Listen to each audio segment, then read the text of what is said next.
South Bend, charges on the beat. To the spoon to get your information.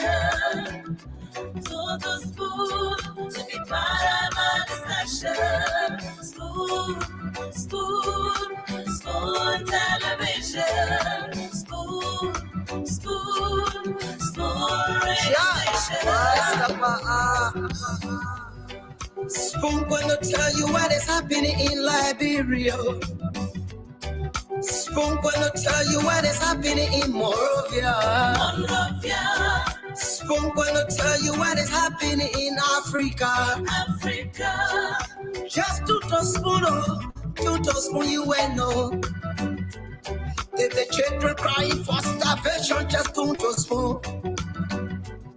You want to get a news update, my brother, to spoon. You want to know what is happening, Moravia, to spoon. Politicians want to make their decision, just to spoon. You want to know what's happening in the ministry, to spoon.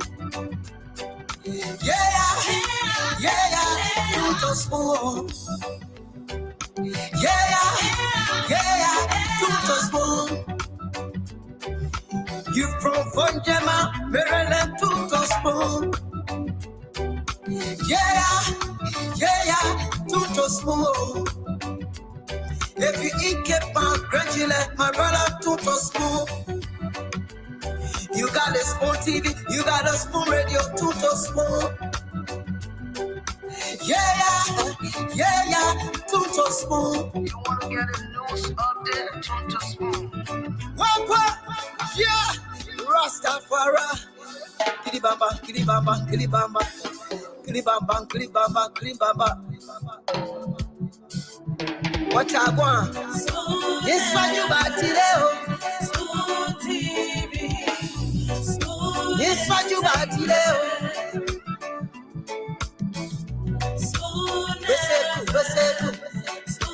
TV. Spoon Ba-da-ba-de-ba-de-ba. Skiddy-biddy-biddy-da-ba-do. Spoon TV. Spoon entertainment. Kuwa. Bese kuwa, kudileo. Kuwa, kudileo. To the spoon to get Yes, your information. Well, To the spoon to be yes, part of our discussion. Batile. Spoon television. Yes, Batile. Spoon radio station. Spoon television.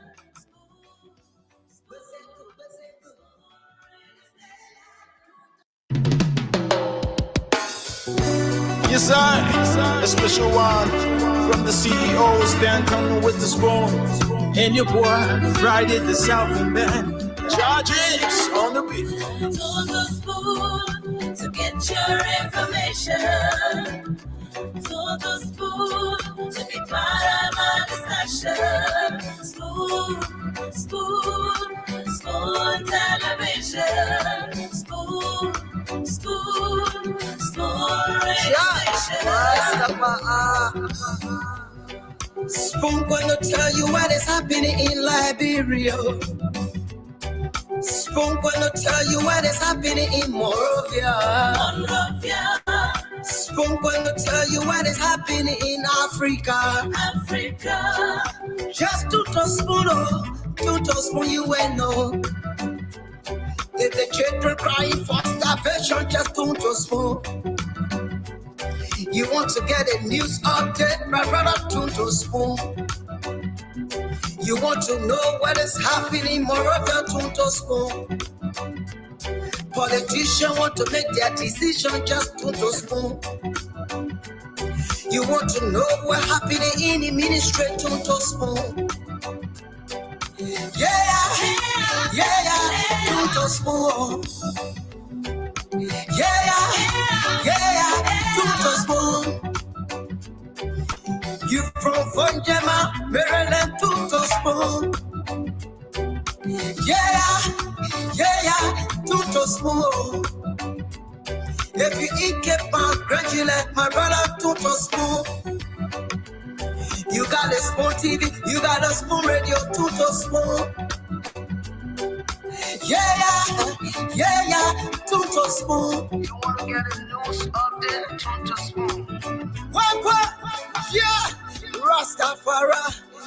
Kilibamba, kilibamba, kilibamba. Kilibamba, kilibamba, kilibamba. What I want? Yes, what you got today? School TV. School Yes, what you got today? School School TV. School Balabadibadiba. Skidibidi dabado. School TV. Okay. School entertainment. Another wonderful Friday evening from Odious Congo Town Go to there. in Liberia. Go to A there. pleasant good evening and welcome to yet another edition of the Spoon Talk, your most informative and analytical evening show in Liberia. And so this evening, wherever you are and whatever you are doing, Yes, sir. A special I'd one. like to urge you to, Stand coming with the spoon. tell somebody, to tell another person that On the beat. the Spoon Talk is on tonight. And it promises to be very, very interesting as usual. Let's now cross over to the team there. Good evening, Dr. Richardson. Good evening, Yekezi. How are you doing? I'm okay. And you? Oh, good. I'm fine. Good day. How are you? God morning you. I'm okay. Yeah, God money me. Everything's just super. Oh, that's good. That's Yeah. good. Yekezi, Yeah. hi everything. Yeah, good. I'm good. Thank God. That's good. I'm a little bit under the weather today. I don't know why, but I think I'm just maybe it's Friday tiredness from working, Thursday all night, and then the weather's changing over here. It's getting colder. So, Okay. but we're here. We got to be thankful for waking up today. Yeah, sure. So, Because you have Miami. Miami is relatively okay. Relatively okay. it warm in Miami? The Yeah, weather- yeah. It's been mostly a sunny day today. Oh, okay. I missed that. I really missed that. I bet good day you missed that part too. But of recent, it been raining in Miami. Yeah, of course. It's Yeah. been raining. It's cats and dogs of recent. Really? Yeah. Look, I'll let you have the ring. I will take the sun any day. You know the whole funny part about it. Yekezi is our weather reporter, but the rain beat him. Because if you say that, then can't wear clothes. That's You didn't know the broadcast. no, but let's even assume that James is right.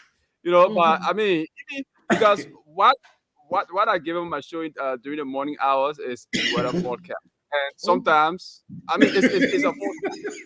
If I bring my phone, Yes, I bring my phone.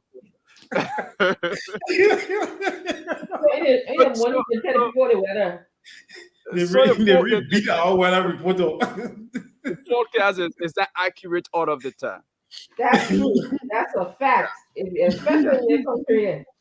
Every day they'll tell us it's going to rain, it's going to snow, going to get this. Then people be rushing to the store to go stock their box up because you don't know what kind of weather you get. So people go buy milk, all this money. Kind of find out nothing happened.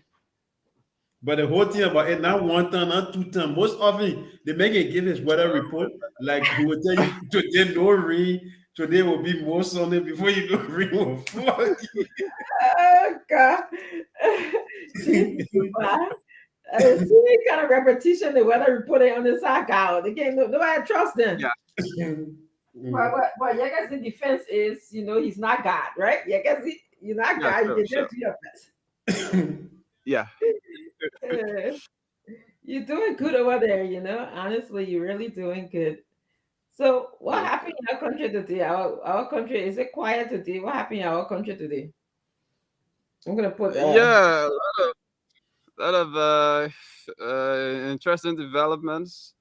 One of the latest issues in the country has to do with the arrest of one Razak at the Iron Gate checkpoint. He was arrested with over 315,000 Liberian dollars, a counterfeit. The new money they just, brought in the country. He was arrested with huge amount, and he's currently being forwarded to the Maggie County Magisterial Court for prosecution. that big And news though. and yeah, it's a very big news, and it's not the first time since the new money, the $50 banknotes and that of the $20 banknotes were introduced. Of recent, I think another individual was arrested with over 1 million Liberian dollars of the $500 banknote. Somebody Is that was the one was that was was at the airport? yeah, at RIA. Yeah, at Hmm. at What's at the going on, at people? the RIA. Yeah, and it's something that happens whenever there's an introduction of the new money in infusion of money into the economy. You hear a lot of news like that. Hmm. Yeah, and also for the census was supposed to be held on the 24th of this month, but it has been postponed by 15 days. The House of Representatives has postponed it to the 22 of November, and that information just came in. And as you may know, the census has been, marred by, complaints from most of the candidates who wrote the aptitude test. The aptitude test is the final step, to becoming successful for to be an enumerator. Mm-hmm. But a lot of candidates whose names were released, even on Legis's website, according to them, they went for training, and then they were denied, and this has been causing confusion from here Mm-hmm. and there. And so just today we get the information that the House of Representatives has postponed the census, and because of all of that. Hmm. Too Yeah, much and drama. also the NTA, some workers of the NTA held their management in hostage today for salary areas. Yeah, the worker said The people are fed up. the management owed, yeah, 7 months salary, Wow, that's and they criminal. were demanding, yeah, they were demanding the payment of their The salary people are today, and brave, so so they got they lost the interest of the compound. the people are ready. They have hard to wait until ceremony you get paid. No, One month, but that how it has always been like with NTA. I can't even wait one month. You are not into the system, right? That's true. If you work in a system like that, you one way or the other you have to bear it. Not like they are waiting for it to go to that far. No job. The only job you have is where you are. So at times these No, people actually, will, it's not a first time coming up. yeah, not the first It's time. the first time, holding their management hostage, but it's not a first time, talking about it or protesting. They've been protesting, about the situation. Hmm. You're really keeping hope alive because no, because I mean it's not funny, but Yeah. if I'm not gonna get paid, why would I just want to continue to go to work? And NTA is really noted for several things. The last time again, when I was in Liberia, they had similar thing about salary. After a certain period of time, the entire area got burned. Nobody Ah, know who burned the place. there we go. Yeah. You see? Yeah, So that's true. when you mess with people paycheck, that's some of the things unfortunately that can happen. That people Yeah. get One morning we frustrated. just woke up, Hmm. we got the news that they burned the place. Yeah, it's sad. I mean, 7 months. How you expect? The reason why I can't go that long because I got so much bills to pay. My children gotta eat. I gotta eat. I gotta go to school. I gotta pay for a mortgage. Gotta pay light bill, electricity bill. So, I 7 months. They'll put me outside. I'll be homeless. So before I become homeless, let me just, yeah, man. No, but for your society, it can be your society. You will not work for even 1 month without paid. That's true because Yeah. the court system they kind of lost upon my employer will not be easy. Shoot, Yeah. if I even sleep outside one night because they pay me that they will be responsible for that. Yeah, but I understand Yeah, though it's a sad thing. Um, it's somebody needs to be held liable for that. Yeah, I feel bad. Our heart goes out to those people who have not received their payment for their hard-earned money for 7 months. What's that? Mm, Even it's hard to talk, but NTA, I don't know. NTA, they have all of their buses running, right, running in few counties, running throughout Maserati. But to take care of these people is always the problem. Management has always failed to live up to what they should be doing.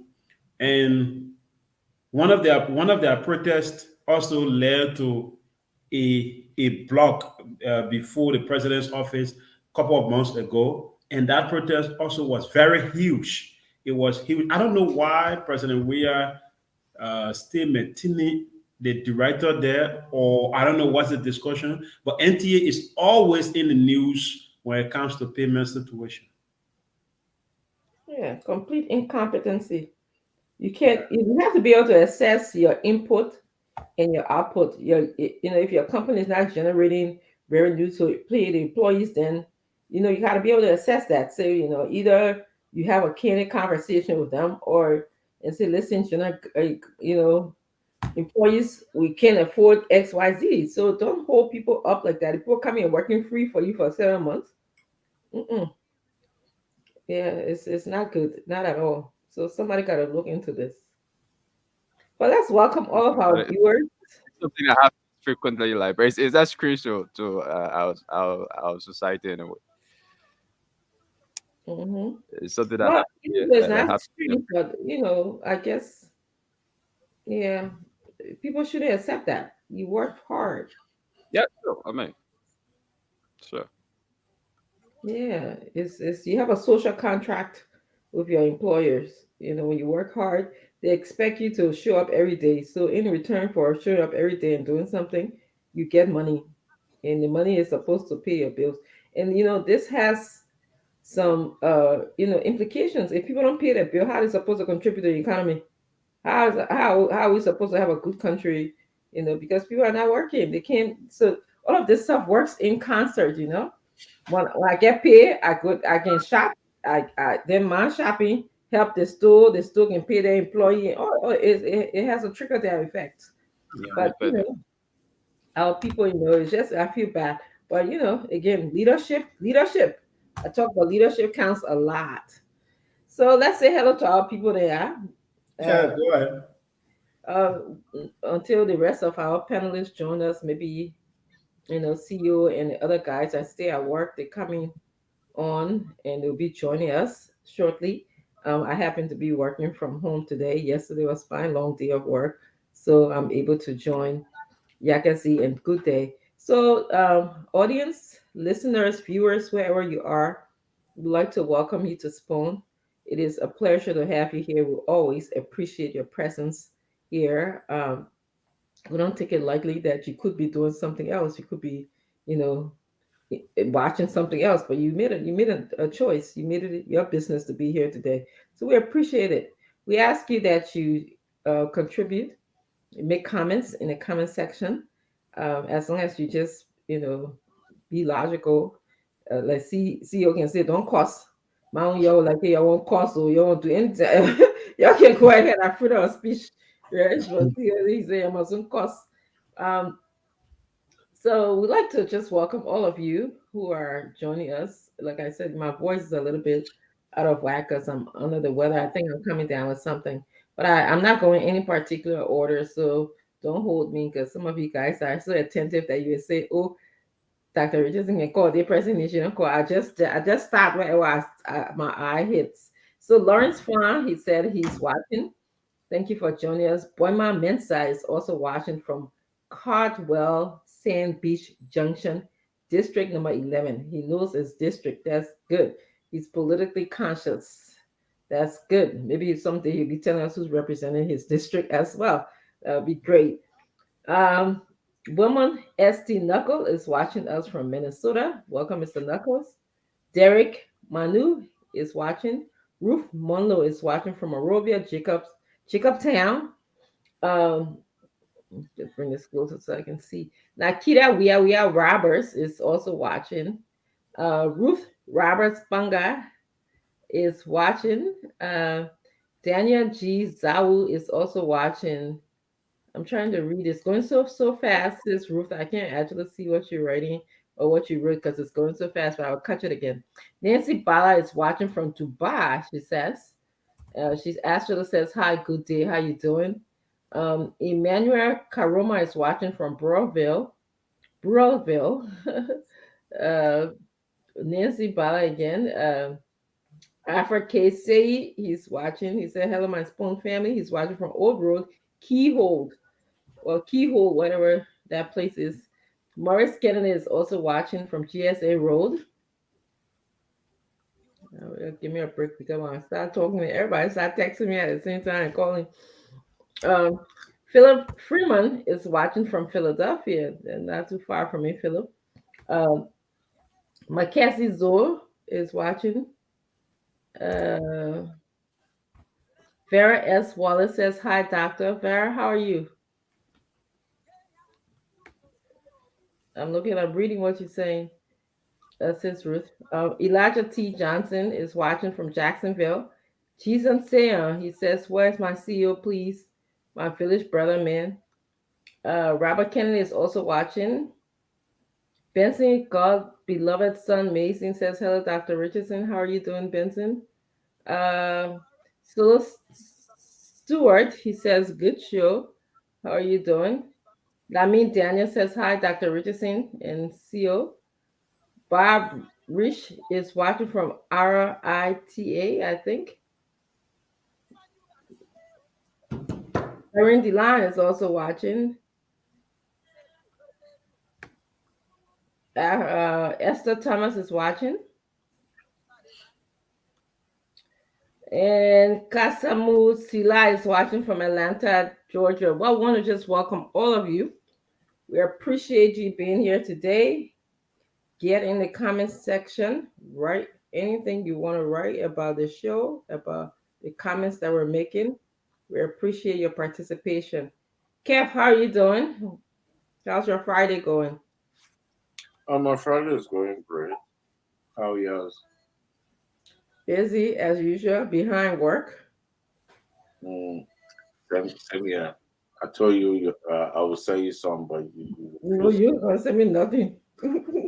using. Mhm. I need to send you some, man. Mm. You know I did.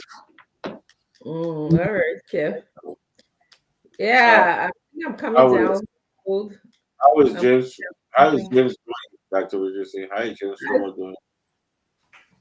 Yeah, Jim from on the street again. I Oh, yeah, well, that you were talking with him. Maybe he told you how is he doing? good day. Please answer care for me, because Kev won't give me situation I can't handle, so please answer him. Kev, Honorable Dr. Kev, You getting doctor did too? How about I thought you ambassador? honor the Sakimo tree, but you James, here. wait, what kind of t-shirt you wearing? With kind of a lion or leopard? What was your t-shirt? What's that? Nothing. It was Wow. Why you change, yo? You never go on the Sakimo tree yet. No, my man, your t-shirt. Answer You you. changed. You're not answer you. You won't change That's it. what. Now, we are talking about integrity, and you making mention of stealing, not even corruption. Hey, James. We call it stealing. Those who steal are rules. But you remain mute in the cycle with some people that are really rude, been identified nationally and internationally. Our own brother, Musa Bete, character and personality is tinted, but you have no problem. And to add an insult to the injury that I see politically, personally, I listened to you naming your campaign team. You say you steal, you kill, you go with impunity. And one of the president whose personality has been tinted, there's a dark cloud of them is Mr. Chiu. You name him on your campaign team. Don't you consider all these things are probably just play with our mind and you're not serious about integrity? Thank you very much.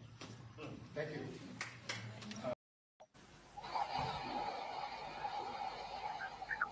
James, why are you doing that? I wanted this. No.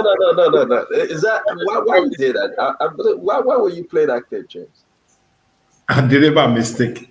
The reason James played that because yesterday we had an argument when Mr. Cummings was talking about unclean people. I meet them, and James texted me and said, "Damn, man, that's exactly what the man said." So James said, No, but we are not even started the show yet, Ken. So James, let me say this, James. I believe you should listen to me, not to Ken. Please don't listen to Ken. We passed. We done with that clip. That took place in Canada, and we addressed it. That Macintosh. No, Kev. We just started the show. Don't do this now. No. Dr. Macintosh addressed that clip yesterday. Dr. Richards here. I wonder you watched the show yesterday. I didn't finish watching the show, but you guys. But Dr. Macintosh addressed talking about the clean and the dirty. But then we have to listen to what Cummings said. I don't think we need to play that clip. Stand up, please tell me what Macintosh said. I didn't hear it. See, with all due respect, yeah, some of us have say too. We have to play it. But I understand. No. This is not a Kev Hassan show. No. Wait for the Kev Hassan show. Tell me what Mr. Macintosh said about this. Yeah. But we will go to Dr. Macintosh. Kev, you cannot hijack our program. James, please do not listen to Kev. You cannot hijack our program. Yeah, there will be no way we even get into the conversation. You play with the comments. It's not one man I'm a show. This is smooth talk. Okay, you are quite correct. It's not one man I'm a show. But we were just into introducing ourselves and whatsoever. Then you go coming with this clip. This thing, it happened prior to the convention. We passed it, Kev. Your point, Kev.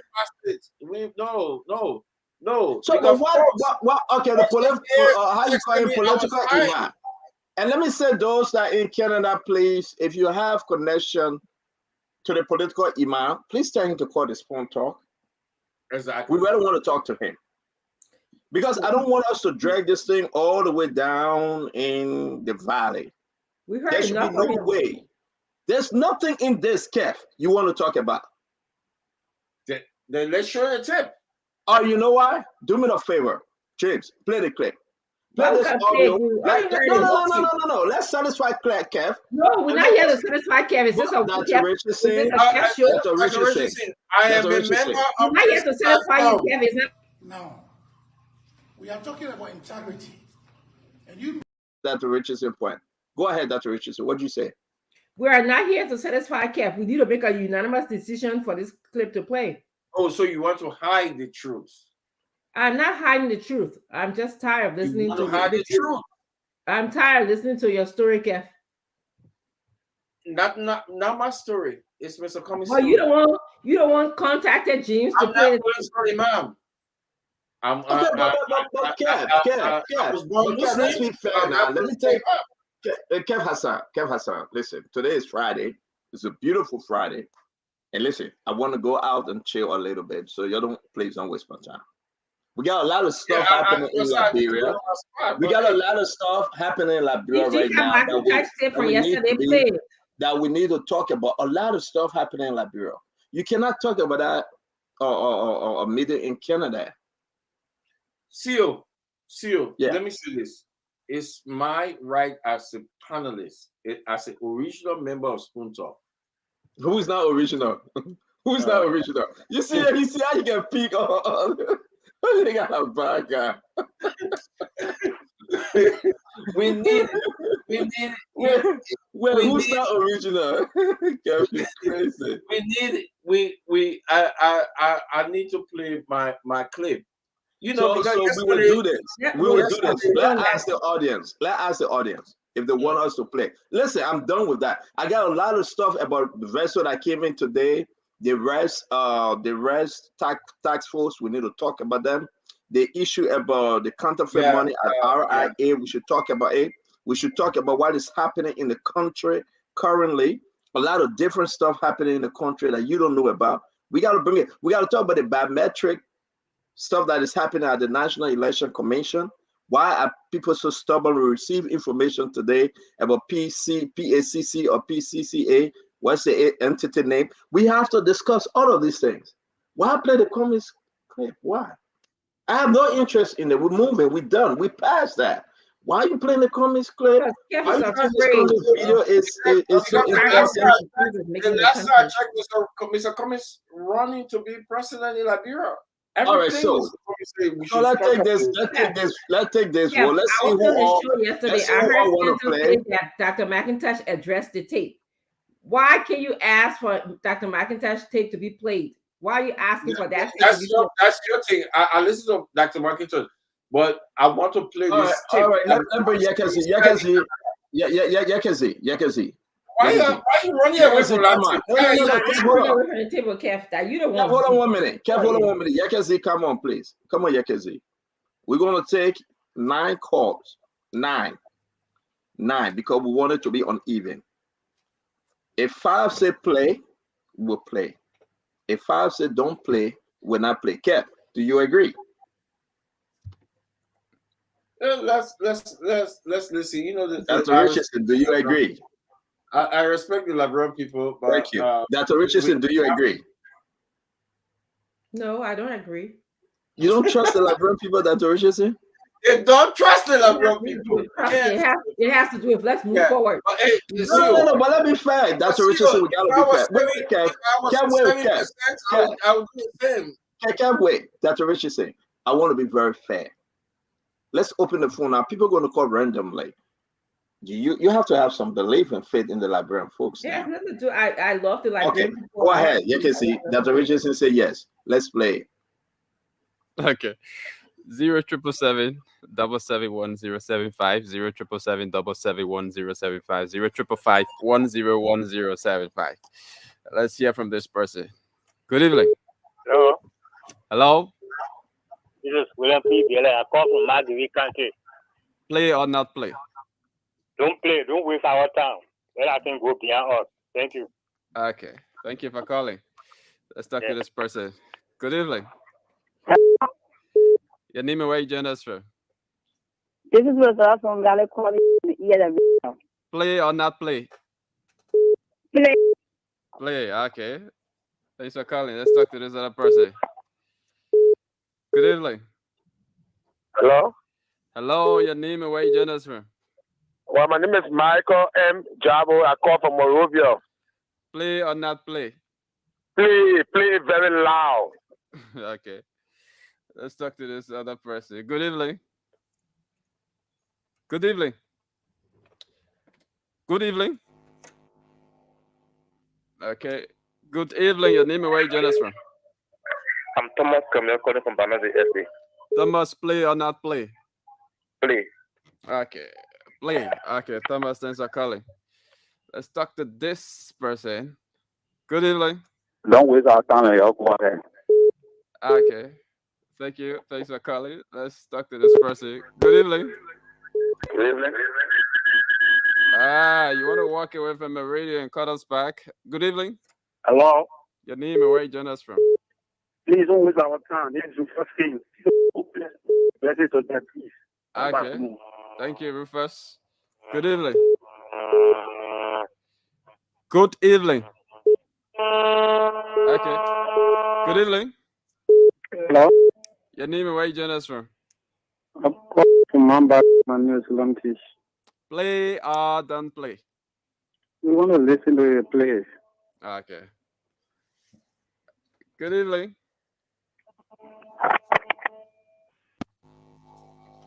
Good evening. Good evening. Hello. Good evening. Okay, we lost that call. Good evening. Yeah, good evening, sir. Your name and where you join us from? I'm sorry, can I call from Johnson? Bagimi. Play or don't play? Play. Play, okay. Thanks for calling. Let's talk to this person. Good evening. The last call.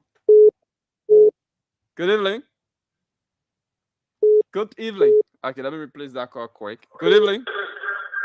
Yeah, good evening. Please walk away from the radio. Let's talk to another person. Good evening. Hello. Your name and where you join us from? This is your ringing question. Play or not play? Play. Okay. Thanks for calling. That's it? Okay. Yeah. 9. Okay, what's the result? James, you're muted. One more? I was not taking Yeah, 9 one plus. more? One more. Yeah, we should One take more. only 9. How many have we taken? 9. We said 10. We said 10. 9. We said 9. Oh, okay, then. That's So, so what's the result? You guys go 6 to 3. 6 to 3. So who carry? Kev carry or Dr. Richardson carry? Kev carry. Yes, carry. So it means that we play. Yeah. Can we play the tip in its entirety? Okay, Yeah. we will. We'll play. Okay, so folks, let me hear from Tiola. Let me hear from Tiola. Tiola, what do you say? Play or don't play, Tiola? Tiola, you laugh. Play or don't play? Frankly speaking, it doesn't make a difference whether it's played or not. I just want to ask Kev, with playing of this tape, bring food on the Liberian people table. That's all I want to know. Okay, thank you, Tiola. Tiola. Thank you. Thank you. So listen, guys. We are fair on Spoon Talk. We're gonna play this. You know, Kev, I will say to you, you won this time around, but watch it. Next time you will be on the losing end. More money So am I playing on the tip? Yeah, when you want to play your tip, we'll play your tip. So let's play the clip, James. Okay. Let me Now, we are talking about integrity. And you making mention of stealing, not even corruption. I mean, how do you call it? Investment. We call it stealing. Those who steal are rogues. So, guys, I want you to listen. He said we are talking about integrity. But Mr. Cummings, you making mention of stealing, rogues, corruption. So we got to follow this clip quietly, because those on the radio land, we want you to understand. This is political imam from Canada. He is asking Mr. Cummings a question. Kev, you are on the show, my man. What's going on? He is asking Mr. Cummings a question. And the question he is asking Mr. Cummings got something to do with integrity, which is very important. Wherever you are, pay attention to political imam from Canada, okay? Very good question. We're going to hear from Mr. Cummings. Let's roll the clip, James. Now, we are talking about integrity. And you making mention of stealing, not even corruption. I mean, how do you call it? Investment. We call it stealing. Those who steal are rogues. But you remain mute in the cycle with some people that are really rogue, been identified nationally and internationally. Our own brother, Musa Bete, character and personality is tainted, but you have no problem. And to add an insult to the injury that I see politically, personally, I listened to you naming your campaign team. You say you steal, you kill, you go with impunity. And one of the president whose personality has been tainted, there's a dark cloud of them is Mr. Chi. You name him on your campaign team. Don't you consider all these things are probably just play with our mind and you're not serious about integrity? Thank you very much. Thank you. Question from the political imam. Okay. Can we hear Mr. Cummings' response? We will. Dr. Rich is saying we got to be very slow because people got to understand. The man said, don't you think all this you are playing with our mind, the minds of Liberians? Political imam came and said, you know what? Musa Belete, Daniel Che, but yet you are talking about integrity. They are working with you. They are on your team. But Mr. Cummings, you are talking about integrity. Are we missing something? Are you playing with our mind? We are confused. Help us understand, Mr. Cummings. Help us understand where you are. A beautiful day in Canada. Good number of people listen to Mr. Cummings. Let's listen to what Mr. Cummings has to say. James. We got to start from our own. Hey.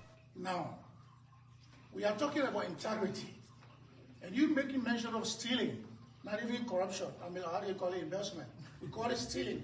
Those who steal are rogues. But you remain mute in the cycle with some people that are really rogue, been identified nationally and internationally. Our own brother, Musa Bete, character and personality is tainted, but you have no problem. And to add an insult to the injury that I see politically, personally, I listened to you naming your campaign team. You say you steal, you kill, you go with impunity. And one of the president whose personality has been tainted, there's a dark cloud of them is Mr. Chi. You name him on your campaign team. Don't you consider all these things are probably just play with our mind and you're not serious about integrity? Thank you very much. Thank you. Question from the political imam. Yes. Good question. First of all, you mentioned me as being Mr. Perfect. I'm not. Just to clear the air, there's no perfect human being, including you, Mr. Political Imam. But I also mentioned in my expose that when we change the rules of the game, people will follow the new rules. Most people will. The reason why many of the people behave the way they did in the past is because they can get away with it. And what I'm saying to you and everybody here is that the rules will be different. They will be enforced, and people will either comply with the rule or they will bear the consequences of that. And if any of these people, if the evidence leads to them stealing, killing, whatever else, whether they support me or not, the rule of law will run its course. They know that. I'm serious about that. But there were a lot of people we named who didn't have any of these issues, if you will. Look, I've done a lot of corporate restructuring, exchanging stuff. And when you come into an organization as a leader in the private sector, you don't get rid of everybody in the corporation, right? You get rid of a few people, you bring one or two new people in, but typically you change the environment, you change the culture, you change the governance processes and systems. And those same people who were not performing last year will perform this year and perform better because you change the environment, you change the structure, you give them roles that are better suited for them. They know their consequences. They know you demand performance. And if they don't perform, they will lose their jobs. And so that's what we have to do. Look, the country has, I'm sorry to say, not many people, with experience and stuff that are pure. And I remind Liberians, you got to meet the country where it is before you change it. If I stay over here, quote unquote, Mr. Perfect, and the country is here, we'll never get to lead the country. You have to meet the country where it is, and hopefully you can change it over time. You move it. But the country is here. That's just the reality. Right? But we change the structure, we change the environment, we change method, the people will behave. They will follow the rules. The last question from the hall. Okay. All right, guys. This is very, very interesting. This is very, very interesting. And I think it was important that we always sit on the show, that we listen to Mr. Cummings' answer, and we just did. And Liberian people will decide. Do you accept Mr. Cummings' answer? Or do you disagree with Mr. Cummings' answer? I want to hear from Kev Hassan, and I will hear from Dr. Richardson. And we'll go back to the phone line and ask the Liberian people. Ask everyone that listening, though. Was that a fair answer given by Mr. Cummings? What's your own takeaway?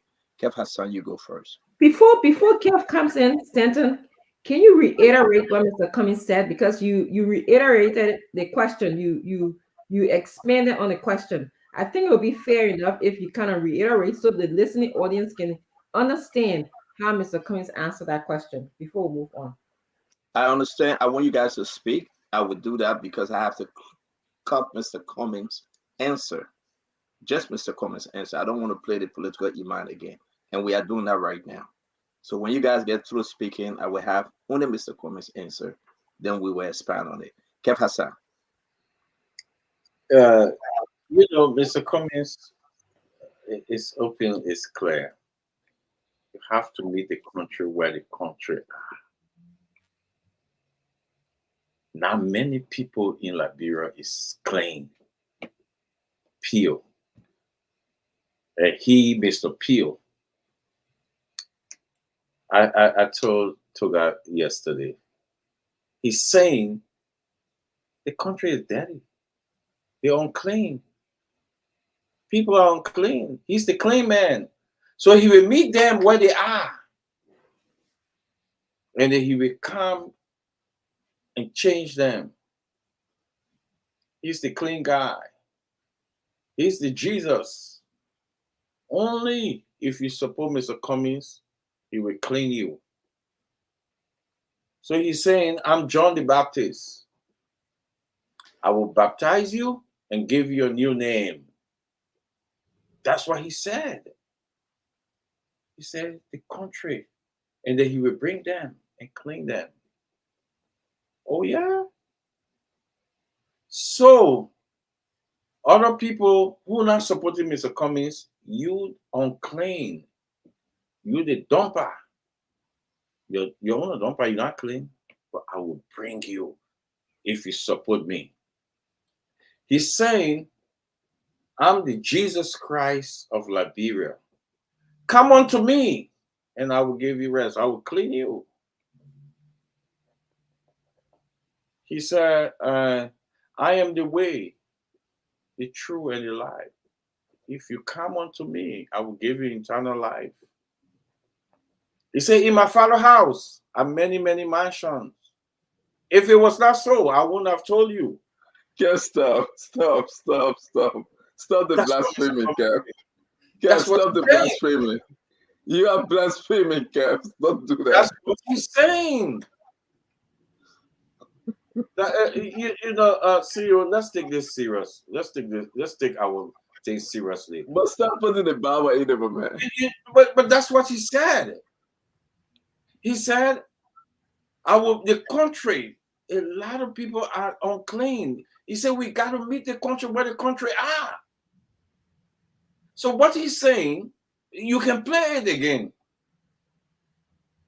And then if you come unto me, you are clean. So so what he did, he evangelized to Prince Johnson. Prince Johnson did not take his message. What happened? You are unclean forever. So he went back to the Lord and sanctioned Prince Johnson in hell internally. So that's what he's doing. So the only people that are unclean are people who are not supporting Mr. Cummings. The 300,000 names they took to Congress is for those who are not supporting Mr. Cummings. But if you Donald Che, even though you chanted death before dishonor, you are clean. All right, let's hear from Dr. Richardson. That's what he's saying. We can go back to it. We can go back to it. Kev, let's hear from Dr. Richardson. So, Dr. Richardson. Mr. Cummings answered the question brilliantly. He first started by saying, "No one is perfect, not even me," implying that even people in Liberia, even him, they're not perfect. We have had difficulty in our country. We have had a war. In fact, the establishment of our country can make some of us believe that we have some problems in our country. That's what he said. He said, but let me tell the Liberian people, the way our country is right now is all about leadership. The reason why people can get sanctioned, the reason why rights problems in the country is about leadership. Once we create the condition where we can elect Mr. Cummings and we can have good leadership in our country, people will change. We see that Kev himself, when he was in Liberia, he lived a different life. You know, he probably was corrupt. But when he crossed the Atlantic Ocean and came to the United States, he started to follow the rules. When Kev has to go to work at 9 o'clock, he goes to work at 9 o'clock. When he has to drive by 65 miles per hour, he does that because the rules here determine how he's going to drive, how he's going to obey the rules. Mr. Cummings said that. He said that the country has been going through a lot. Liberians have been through a lot. So as a leader, I have to meet Liberia where it is. And once I get into the position of power, we will change the rule. He will change the rule. He will enforce. In fact, there are many, many rules on the book. He will enforce the rules. Because right now, we know that the rules are not being enforced to the extent that the American government have put sanction on 3 of George Weah's officials for corruption. If the rules were being enforced, we're not going to have all these problems. People are going to still have at least expected data of when rights will be in the country. Right now, the rules are not being enforced. Anybody can come to work and do whatever. They don't care about the people. George Weah came. What Kev is trying to tell us here today is that George Weah came and he said that I have Liberia, the country at heart. And guess what?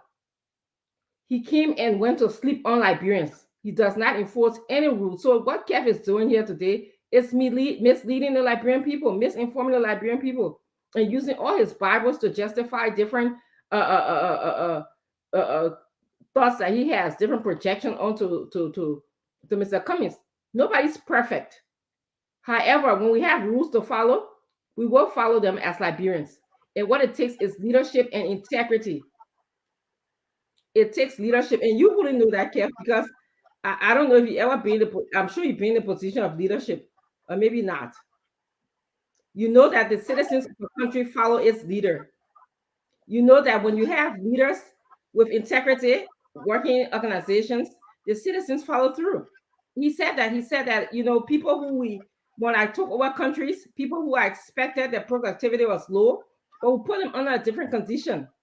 And guess what? They started producing well. That's a classic example of what happens when you have a strong leadership. George Weah is asleep. He's sleeping on the Liberian people. It's taking the American government to come and intervene in our country right now. Bring sanction. We've been talking about legis all week. Where has he been? Where has George Weah been, Kev? On the football field, Invisible Park. That's not leadership. That's sleeping on the Liberian people. When you're supposed to be working and you're playing football from 9 to 5, that's why the country is how it is. There's no laws being enforced. And that's what Mr. Cummings is saying. When Liberia get the leader that they deserve, then we'll move forward with our own country. And that's what we're expecting, for all Liberians to join Mr. Cummings' team so we can move forward. Thank you very much, Dr. Richardson. No, Kev, you spoke. Kev, you spoke. You gotta give me a chance at least. That for the sake of our audience, let's try to do this right. Dr. Richardson, thank you. Now, I'll go back to you, Kev. Before I come in, and I about to open the phone line. Kev, do you have any question for Dr. Richardson? You got only 1 minute, Kev. You can make a comment, or you can ask Dr. Richardson a question. The reason I use a Bible verse that say, I am the way, the truth, and the life. No one goes to the Father except through me. Mr. Cummings made that statement on another platform. He said investors will not come to Liberia unless I become president. But Allah? Dr. Richardson, you will not interrupt him, though, because you will have your time, man. Go ahead, Kev. You got only 1 minute. Know that. She confirmed it. She just confirmed it if that lie. So Mr. Cummings saying, I would never, not will come to Liberia unless I become president. He's saying, so he's the Jesus. You cannot go through, according to John 14, I think John 14, saying, I stand to be corrected. I am the way, the truth, and the life. That's what he's saying. The only way Liberia will be better until through me. Okay, Kev, thank you very much. Dr. Richardson? Dr. Richardson, 1 minute. You know, do you know? No, it's Dr. Richardson turn. What Kev does not understand about investment in a country, investors go to a country that is safe. And when we have rules, when we have a president who is sleeping on Liberia, okay, he is not enforcing safety regulations. So investor will not come to our country. And that's what Mr. Cummings is saying. Is that lie? Since George, we have been in the country. How many investors have we had in our country? Please answer my question, George. Kev Hassan. Okay. So let me hold on 1 minute, Kev. No, let's be fair. Kev, I've been very fair on the show. You know, let's stop a little interruption because I want to speak. Then let me see. Okay, so Dr. Richardson, you want me to expand on Cummings' statement, right? His answer. Like he did with the question. Exactly. Question from the political imam. Yes. Good question. First of all, you mentioned me as being Mr. Perfect. I'm not. Just to clear the air, there's no perfect human being, including you, Mr. Political Imam. But I also mentioned in my expose that when we change. So, okay, I see that we got two. I see that we got Timothy George and Mariah joining us. Anthony Yakula, thank you for coming. Sentimony, thank you for joining us. I want to go back to what Mr. Cummings said. He said, first of all, and it's important for people to understand, nobody is perfect. Sorry that our brother Kev went back. He's in the back. I want to ask him, have we ever heard from Mr. Cummings about him being perfect? Kev Hassan, where are you? Oh, where Kev again, man? We got to settle this thing tonight because Mr. Cummings said nobody is perfect. Maybe, Kev, the first thing Mr. Cummings said to political imam, I'm not perfect. Nobody is perfect. Did he ever say he was perfect, though? Underline, I'm not perfect, nobody perfect. It's perfectly said.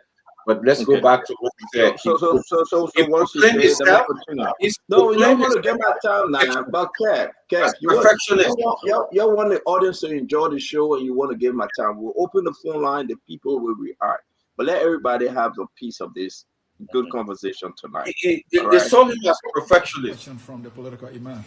Yes. Good question. First of all, you mentioned me as being Mr. Perfect.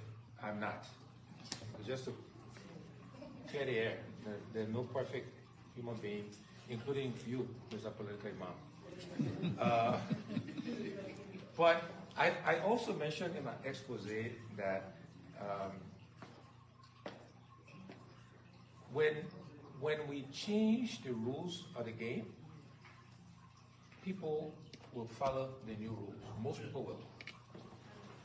The reason why many of the people behave the way they did in the past is because they could get away with it. And what I'm saying to you and everybody here is that the rules will be different.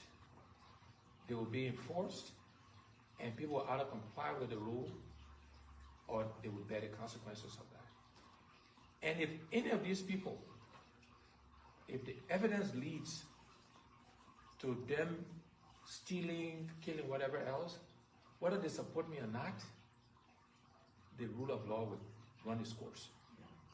They know that. I'm serious about that. But there were a lot of people we name who didn't have any of these issues, if you will. Look, I've done a lot of corporate restructuring, genius stuff.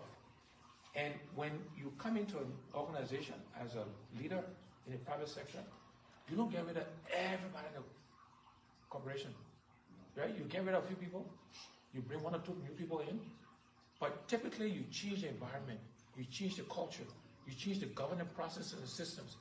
And those same people who were not performing last year will perform this year and perform better because you change the environment, you change the structure, you give them roles that are better suited for them. They know their consequences. They know you demand performance. And if they don't perform, they will lose their jobs. And so that's what we have to do. Look, the country has, I'm sorry to say, not many people, with experience and stuff that are pure. And I remind everyone, you got to meet the country where it is before you change it. If I stay over here, quote unquote, Mr. Perfect, and the country is here, we'll never get to lead the country.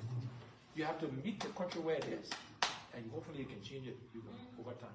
You move it. But the country is here. That's just a reality, right? But we change the structure, we change the environment, most of the people will behave. They will follow the rules. The last question from the hall. All right. Okay. All right, guys. I'm not even going to go back to Kev. I think this is very clear. I'm going to bring in Sentuman and George Mariah Gula. Then we will go to the phone line. Liberians hearing us away of the radio, they can tell us exactly whether Mr. Cummings' answer is the answer that is deserving, that they appreciate. I have my own takeaway. When we change the rule, Mr. Cummings said people will follow. The rule will be different and it will be enforced. Where the evidence leads and when it calls for persecution, if anybody found guilty, they will be persecuted. Meet the country where the country is. Mr. Cummings said a lot of stuff, but Liberians need to hear this from Mr. Cummings himself, and they have heard it. When we talk about Daniel Chia and the rest of those people we talk about every day, I think Mr. Cummings have given his mind, body, and soul answer. So, Sentuman and George, you heard this clip. You listen to it over and over. Talk to us. You got 2 minutes in Sentuman and George, just 2 minutes, because we want to open the phone line. We got a lot to talk about. I know we will argue a little bit because this is important and we should lay this to rest. From there, we'll go to Anthony Yakula. Talk to us, Tomale. Good day. Good evening to everyone again. When I listened to Mr. Cummings answering the question, when he even said that doing the same thing and expecting the different results, he talked. I think when he explained it before and said, talking about policy implementation, like policies in place, like if you have a policy and then you got your plans and put it forward, and you the same thing, you doing it and then you're expecting different results happening with all no action. That's what he meant, but he didn't say that. I would not work with no one at all and so forth. I don't think I understood it though. And with his campaign team, my position always been that I mean, he says a Big Ten opening his party to as a Big Ten. Everyone they're welcome to be part of that tent, and also uh, like I think back in our room we've been on talk on the phone. My position I said that if he was president and he making nomination in government, and people names who have questionable characters were nominated. I mean, there is a legitimate argument to make that these people these people should be thoroughly scrutinized. But it's a campaign team. You want to win election in a country. You can't say you want to be president and for half certain group of people in the country that open to everyone.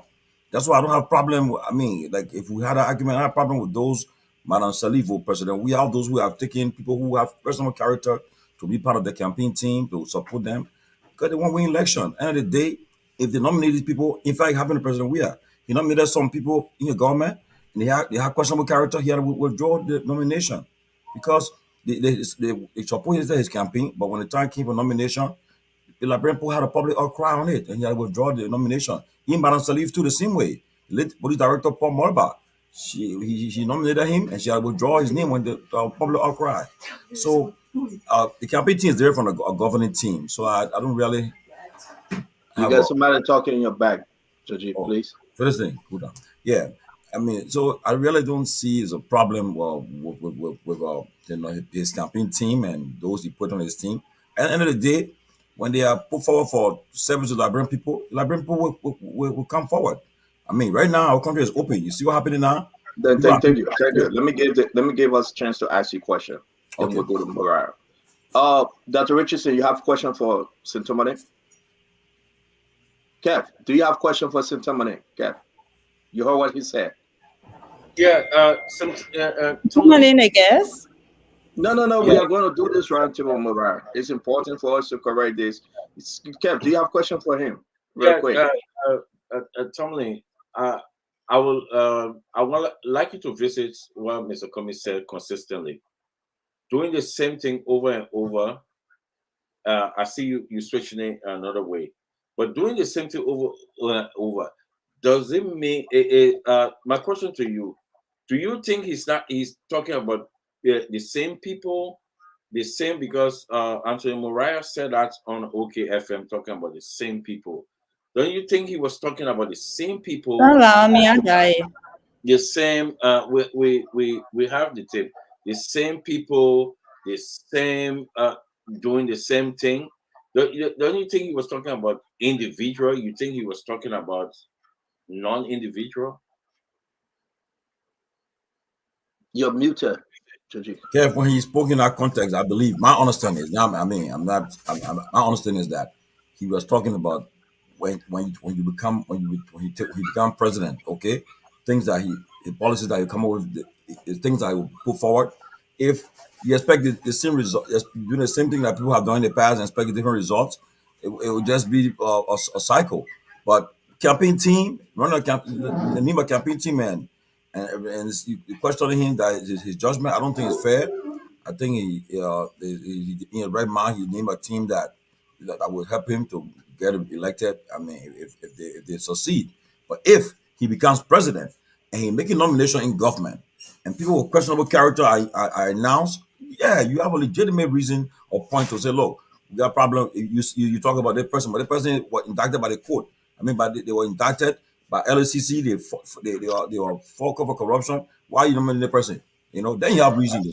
So thank you, Kev. Let me, before we bring Mariah in, come on, let me see if I get you clear though. Yeah.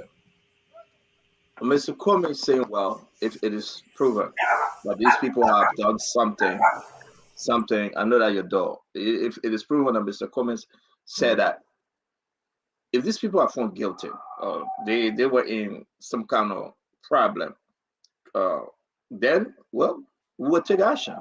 Well, I'm Mr. Cummings. We do X, Y, and Z. I'm kind of confused, Georgie, and help me out before we go to Mariah.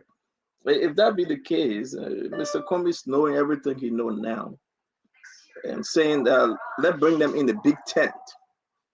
We all will work together. If anything contrary, any result come that these guys then they are bad, then we'll do X, Y, and Z. We'll persecute them. Do you think as a leader, is that in the right direction to do so?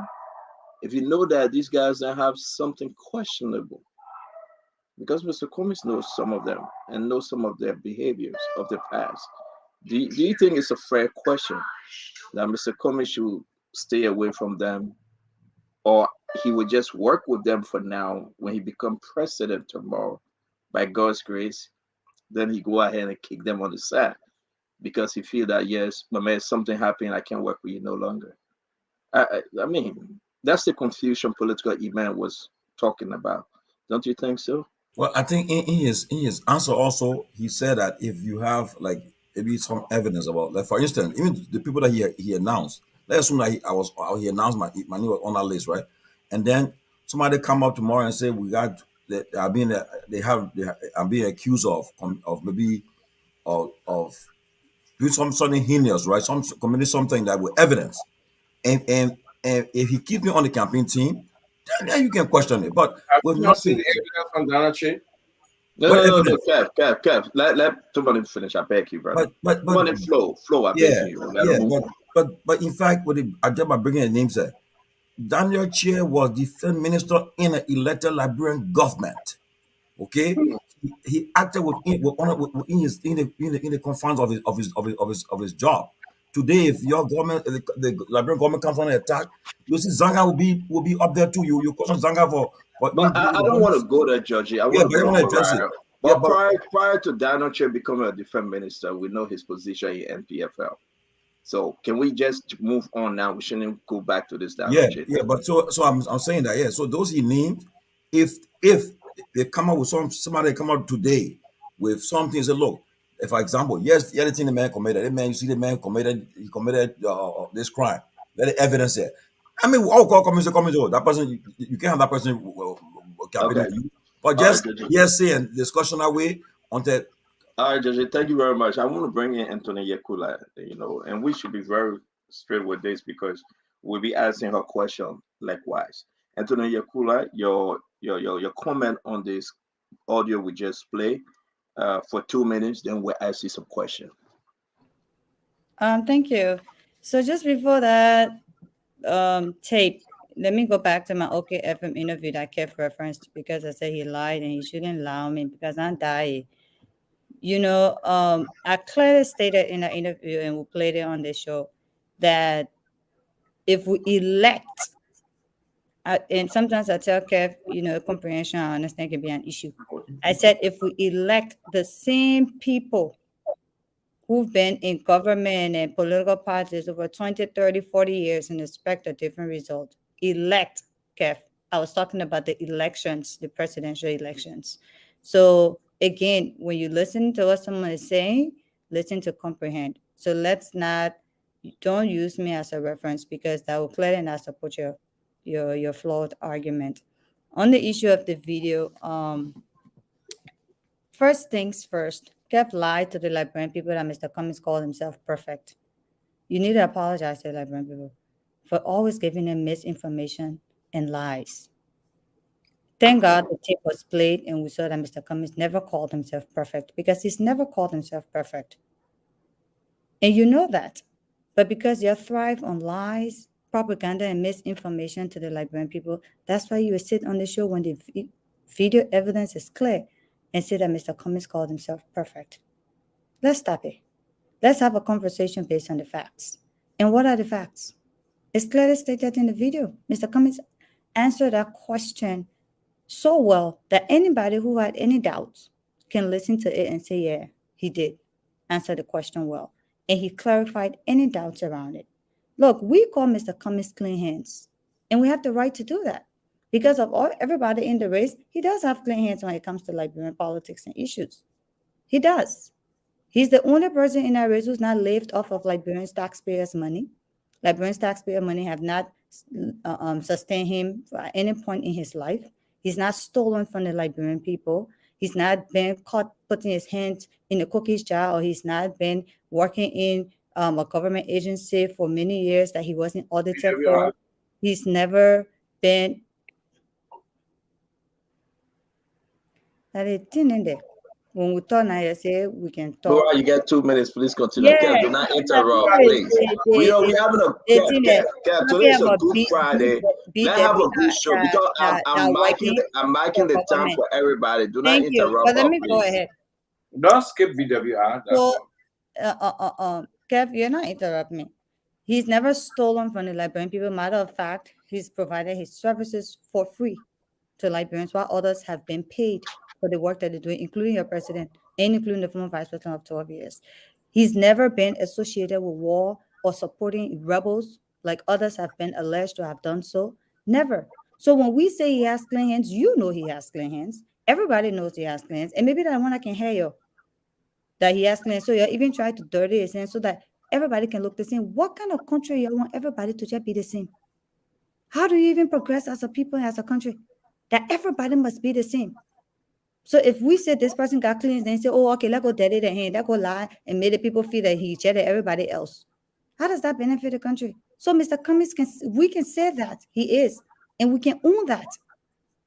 You should go look for what you can own and not try to dispute what we're saying. So his answers were clear. He will work with everybody. You will change the system, because when you change the system, people's behaviors change.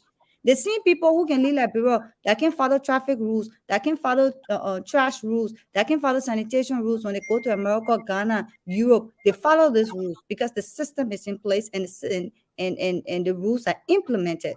And that's what Mr. Cummings has said. So I try to twist his words. Thank you very much. So it's important for us to say that we'll give you the time, Kev. If you have questions for Mariah, we all will be a panelist and a guest. Do you have questions for Mariah? You know, Mr. Cummings lived under taxpayer money. His father was under Secretary of UNESCO, you know, and under Topman. So you cannot say taxpayer money. You cannot say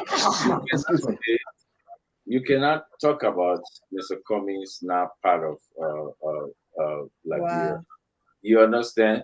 So let's leave that alone. But Mr. Cummings is a self-proclaimed the cleanest guy in Liberia. Not self-proclaimed. We proclaim him that. You understand? Self-proclaimed means he don't. Yeah, do you have questions for Mariah? Because we got to move on there. And by your argument, that means Stanton live on taxpayers' money because Stanton Power was a judge. That argument there? This is listen. Stanton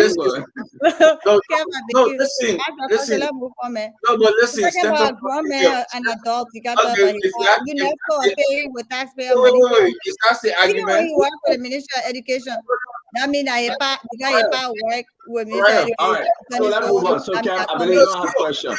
I have to speak back. No, Kev, your time out. Kev, please calm down. Your time out. We'll come back to you, Chairman Ben. We are playing. Kev. So yes. Kev, hold on 1 minute. Chairman Ben, you follow the clip. I don't. Yeah, I am. I've been following the show. Yeah, but talk to us. You got 2 minutes. First of all, this is a moot issue, in my opinion. I don't understand what Kev Hassan or the CDC is all gung-ho on this issue. Of course not. The truth, please, I mean, you see? No, of course not. Yeah, man, I check key on this. But man, you can't chill, man. Yeah, just come Bye, Becky, we started this thing, cool. Remember, Becky, Yeah. Please. Let people know that his let everybody speak, but man, we understand that you started your Friday early. Yeah, we all have our. You started your Friday early. Give us a chance. We'll do our own later. No, don't come on and show your beautiful attitude. Yeah. I don't want to say anything. You call me. You started your Friday early, man. Let you enjoy our show. Go ahead. So it is moot. This issue is not an issue for me. I don't know. Liberia is not a nation of angels, especially our politics. And I believe those who are harping on this issue are the people who don't want Cummings to win an election. Plain and simple.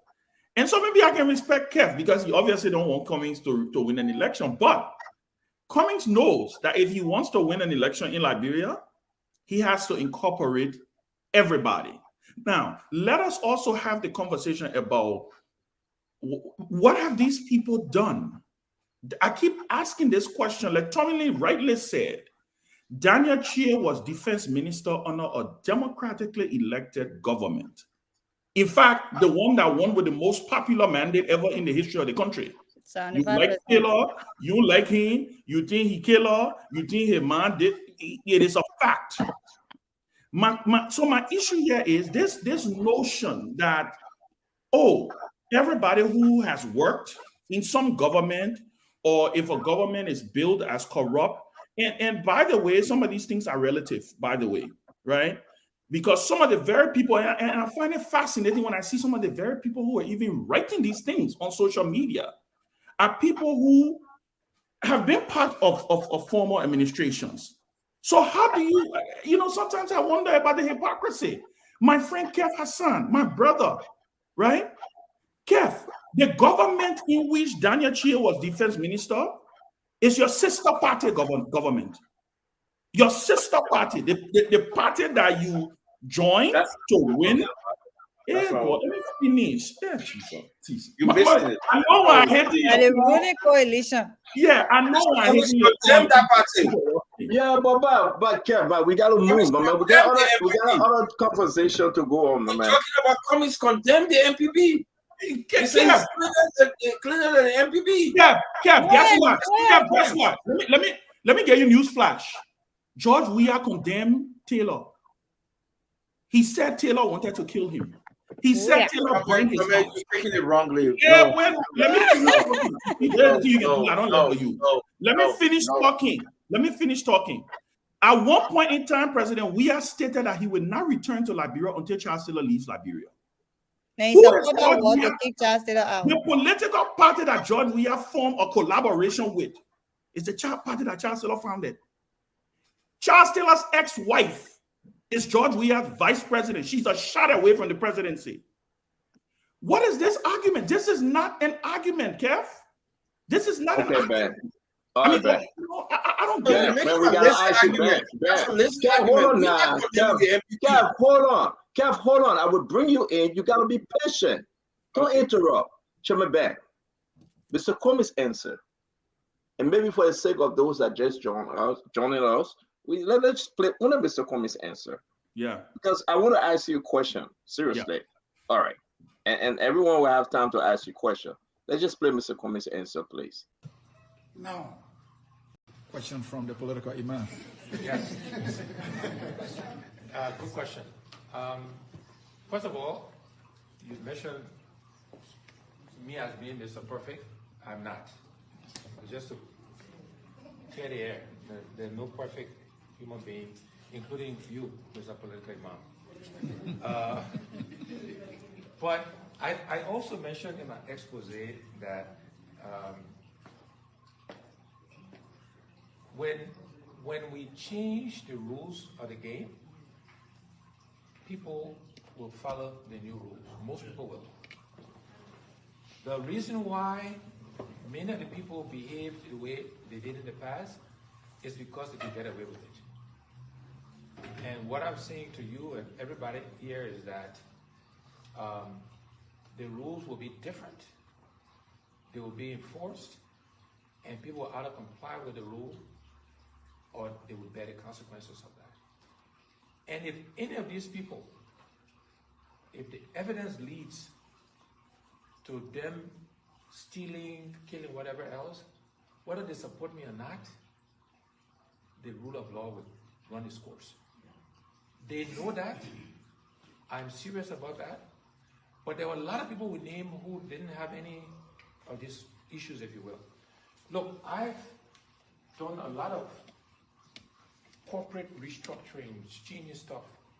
And when you come into an organization as a leader in the private sector, you don't get rid of everybody in the corporation, right? You get rid of a few people, you bring one or two new people in, but typically you change the environment, you change the culture, you change the governance processes and systems.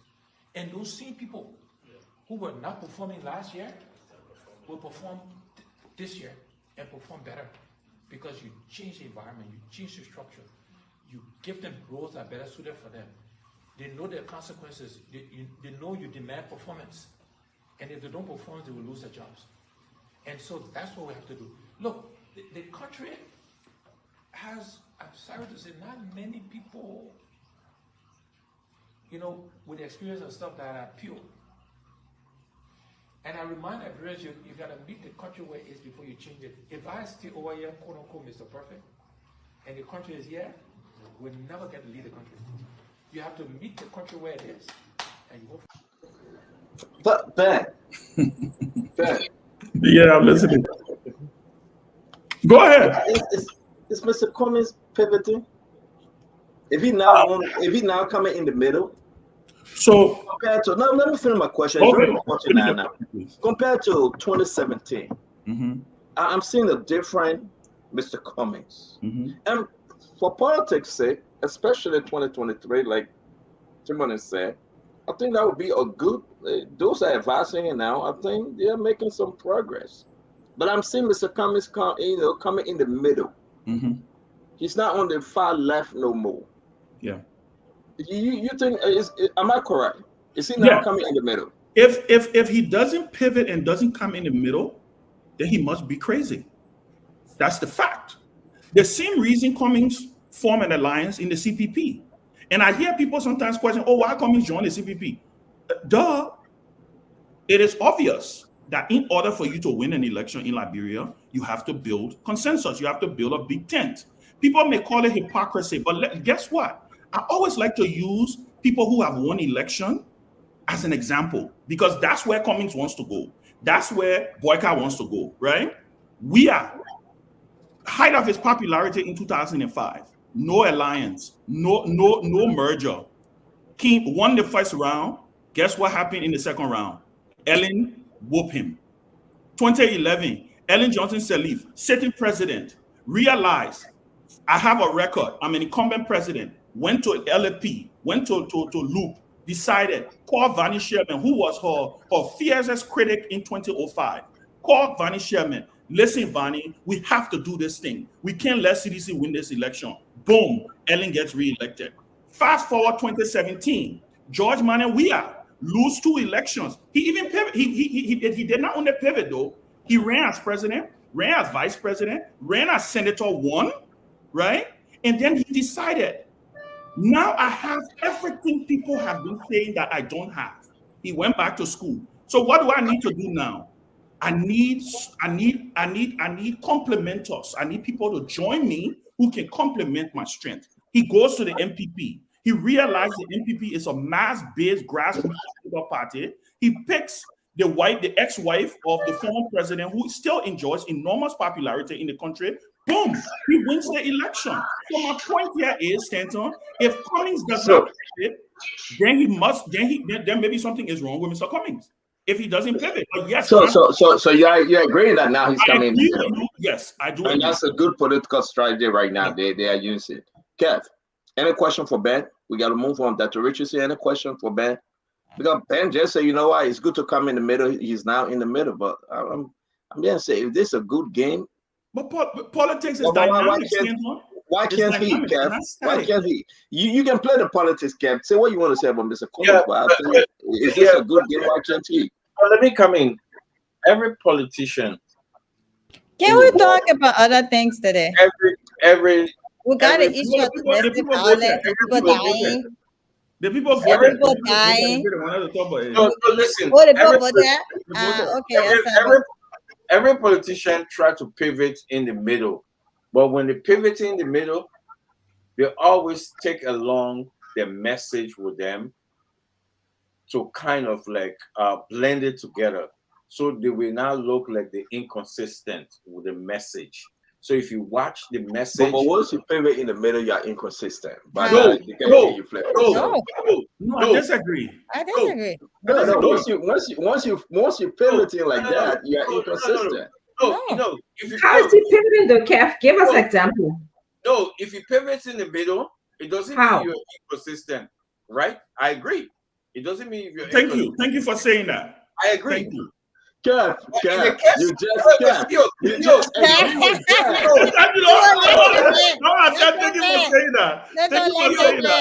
Kev is protected. Just say no, I'm trying to help you, but you're very exaggerated. So Kev thank you is for saying that. Theo, Kev let me is tell you one thing, protected. Theo. You have to let people flow because you're disturbing. You can let people flow. When you pivot in the middle, it doesn't mean you're inconsistent. But when you pivoting, your message should be consistent to what you're meeting in the middle. So, but Kev, can I interrupt 1 second? You understand? Kev, you understand? Kev. No, let me finish. Okay. I thought, but we're having a dialogue. No. Let me finish. When you pivoting, you understand? It with Barack and them, and all of in America, you have to. There's no politician that you cannot pivot in the middle. But if you are far right and you are far left, and you leave your extremism, your message behind, you pivoting, then you're not consistent. Yeah, but Kev, you are wrong. I want you to get it. When you pivot in the middle. But Kev, finish that. Let's bring in other people, please. Yeah. No, because I think CEO, you're not getting it. Because no, forget about me. Forget about me. I'm done. I'm done. No, when you pivot in the middle. For example, a pro-life will not pivot in the middle and tell you the pro-choice. All right, Kev. Let's settle on this. What Cummings is doing, CEO, you have to let. But let's settle on this. We gotta go now, my man. That's too long for the story, my man. No, CEO. When you pivot in the middle, you cannot leave your core discussion, your core message away. So when you pivot in the middle, you have to carry along your core message. So I'll give you the example now. If I'm a pro-life, if I pivot in the middle, I will not leave pro-life. What Mr. Cummings did, he pivoted in the middle, he left is doing the same thing over and over behind. So he become inconsistent. So can I say that? All right, let Dr. Richardson come. I hope you get it. Now, yeah, thank you, Jeff. You are not Jeff, that's enough now. Let other people speak, please. You are not understanding Mr. Cummings' message at all. He's not doing the same thing. He spoke about leadership.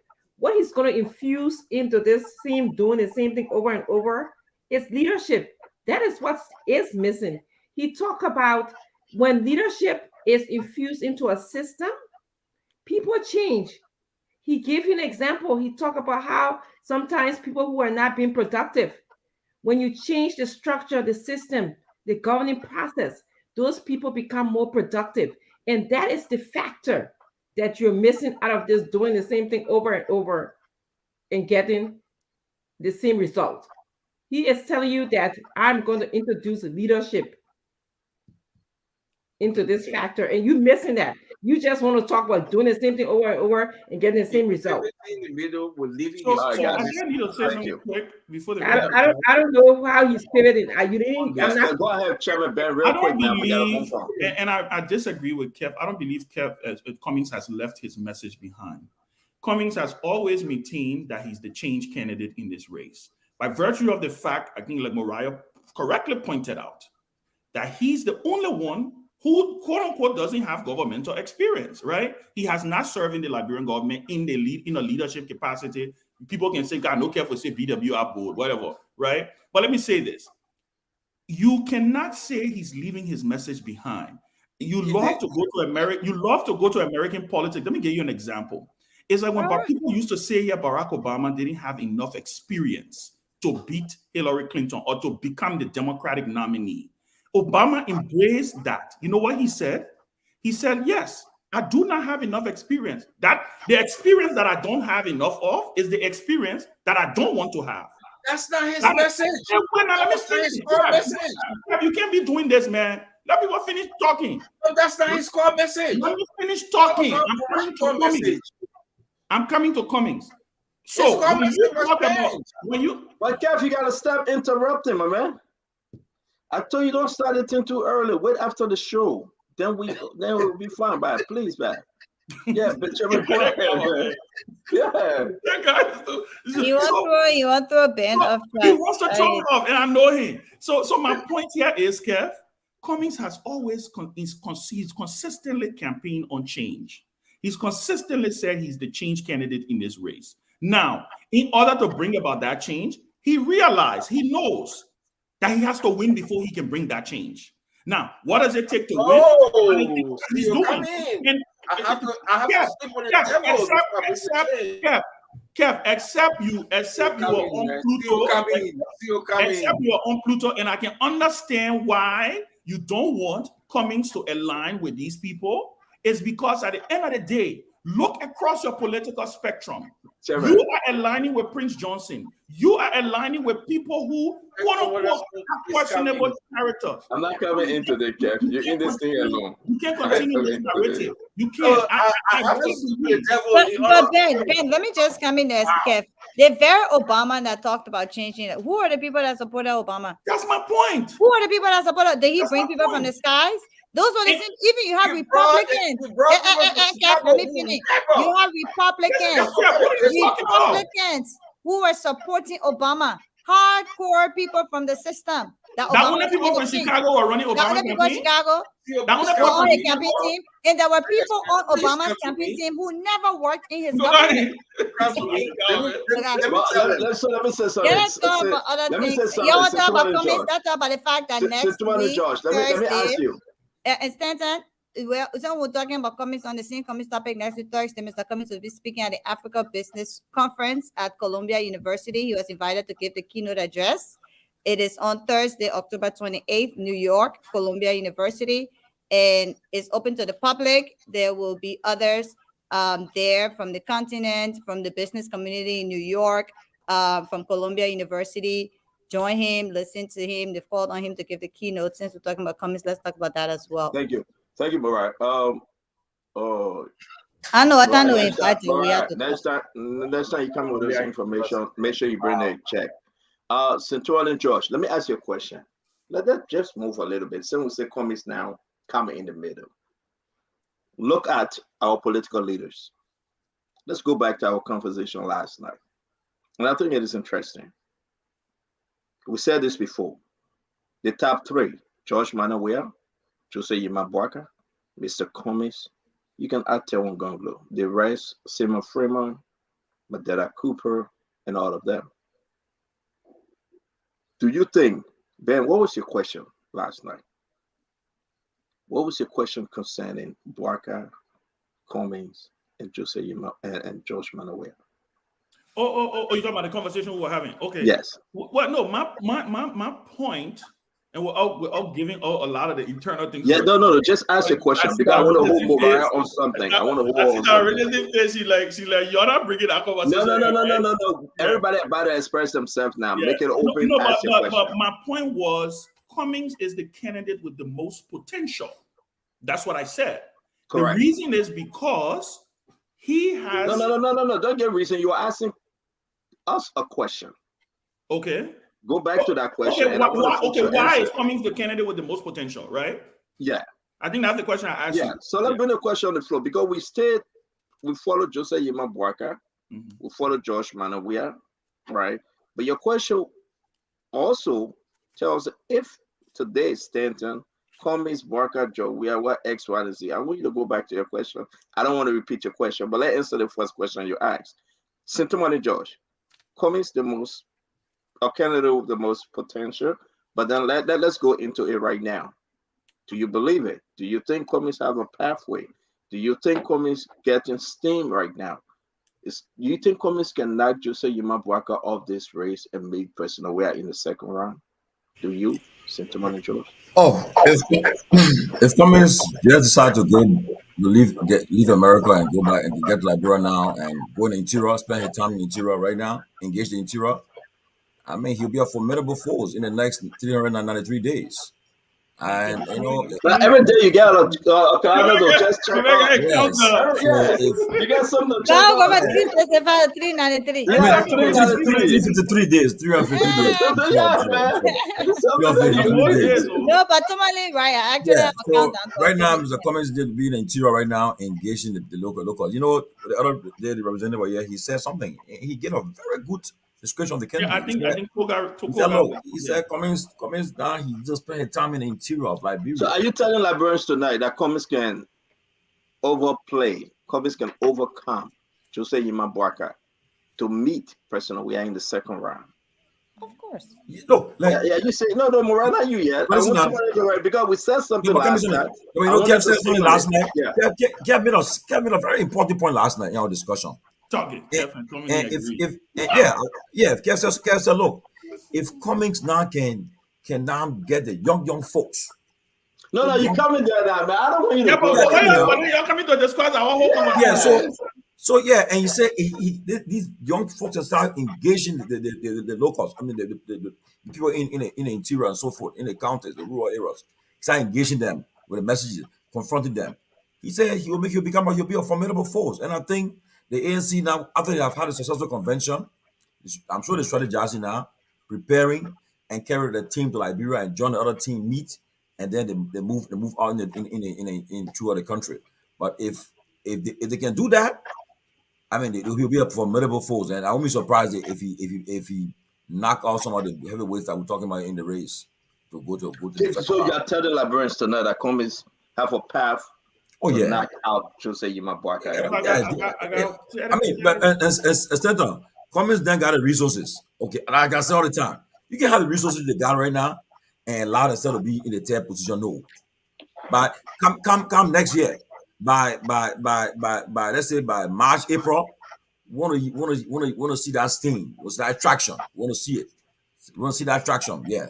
30 seconds. The CPP needs to run Ellen's campaign on steroids.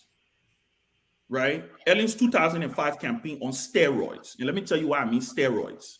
2005, 2011. 2005. And I know why I said 2005. Wow, 2005. 2005 because going into 2005, it was all set in stone that it was either going to be Brumskin meeting possibly Weah when Weah came into the process. Because when Weah came into the process, he threw a monkey wrench in the elections, right? Yeah, came this popular candidate. What Ellen did was Ellen did not worry too much about George Weah. Ellen knew. She tapped into the base, the women factor. She went in and she went after those voters who naturally was aligning with Brumskin, and for some reason she was able to get them to pay attention to her. So her issue was not necessarily how she got into that runoff. That was 2005, the first election. The first election, 2005, the one that Weah won the first round and she came second in the. Yeah, the one that cheated house. Okay, go ahead. Yeah.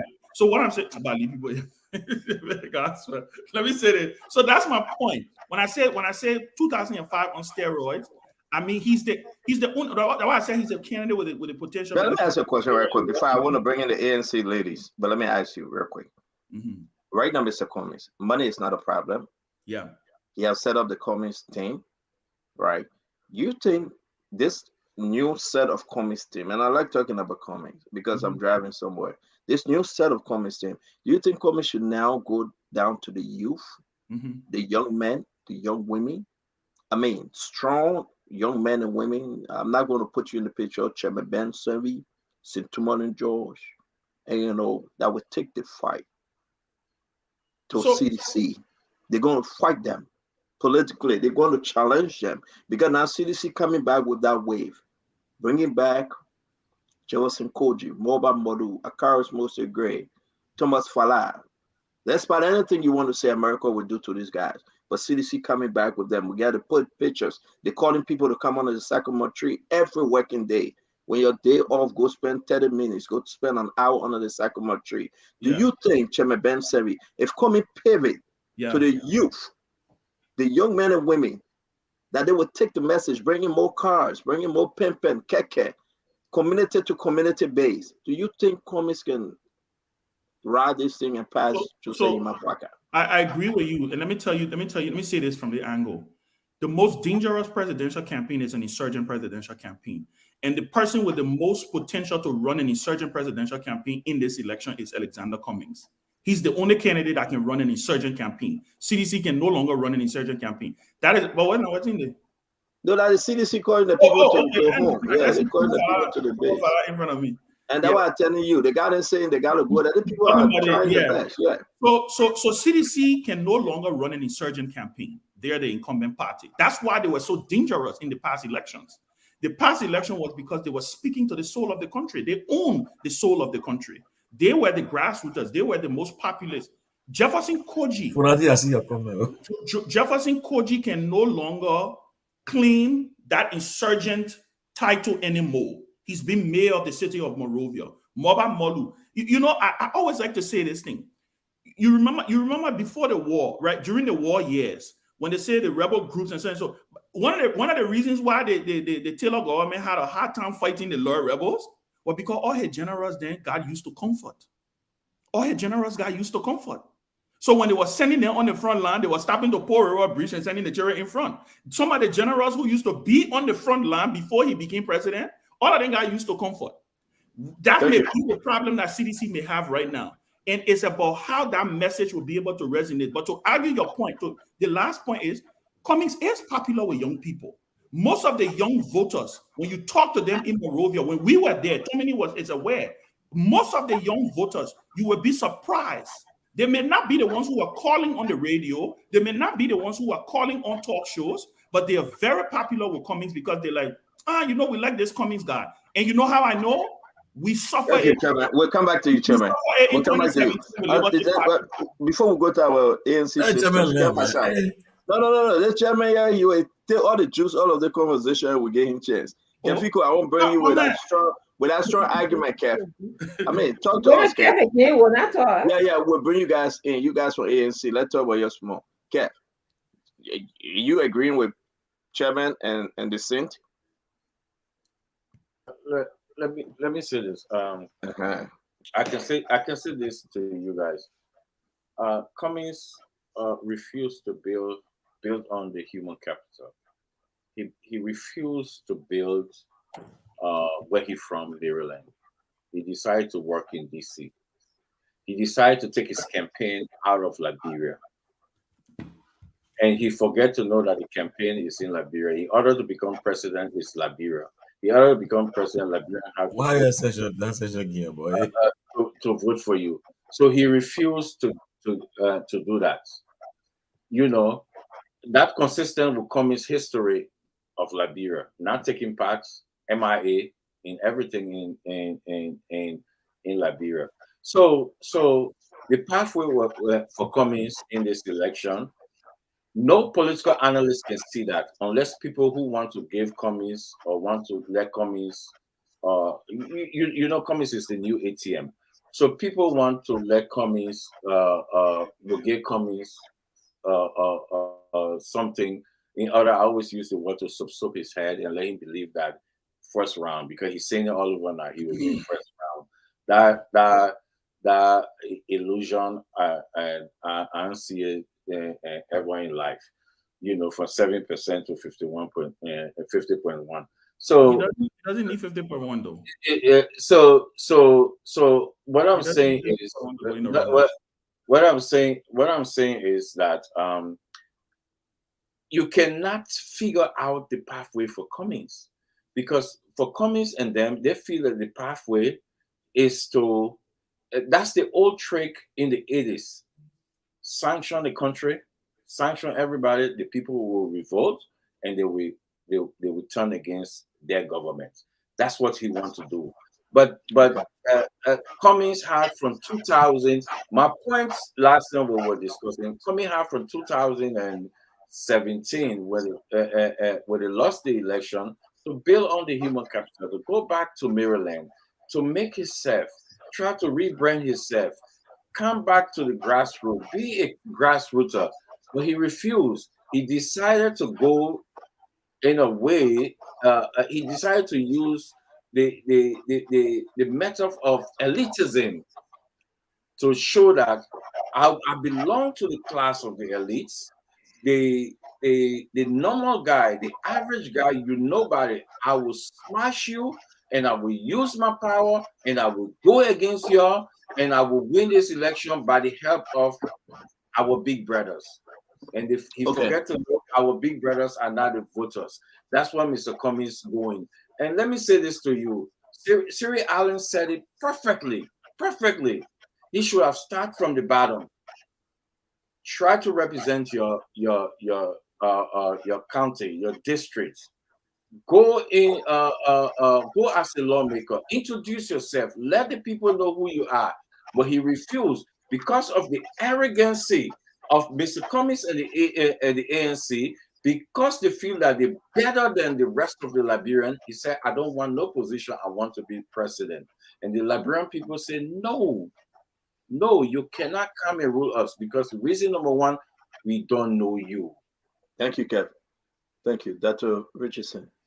So your question again went back to the potential that Mr. Cummings has and what makes him, what makes him a good candidate right now for Liberia. I think that was the question we were toying around with, if I'm correct.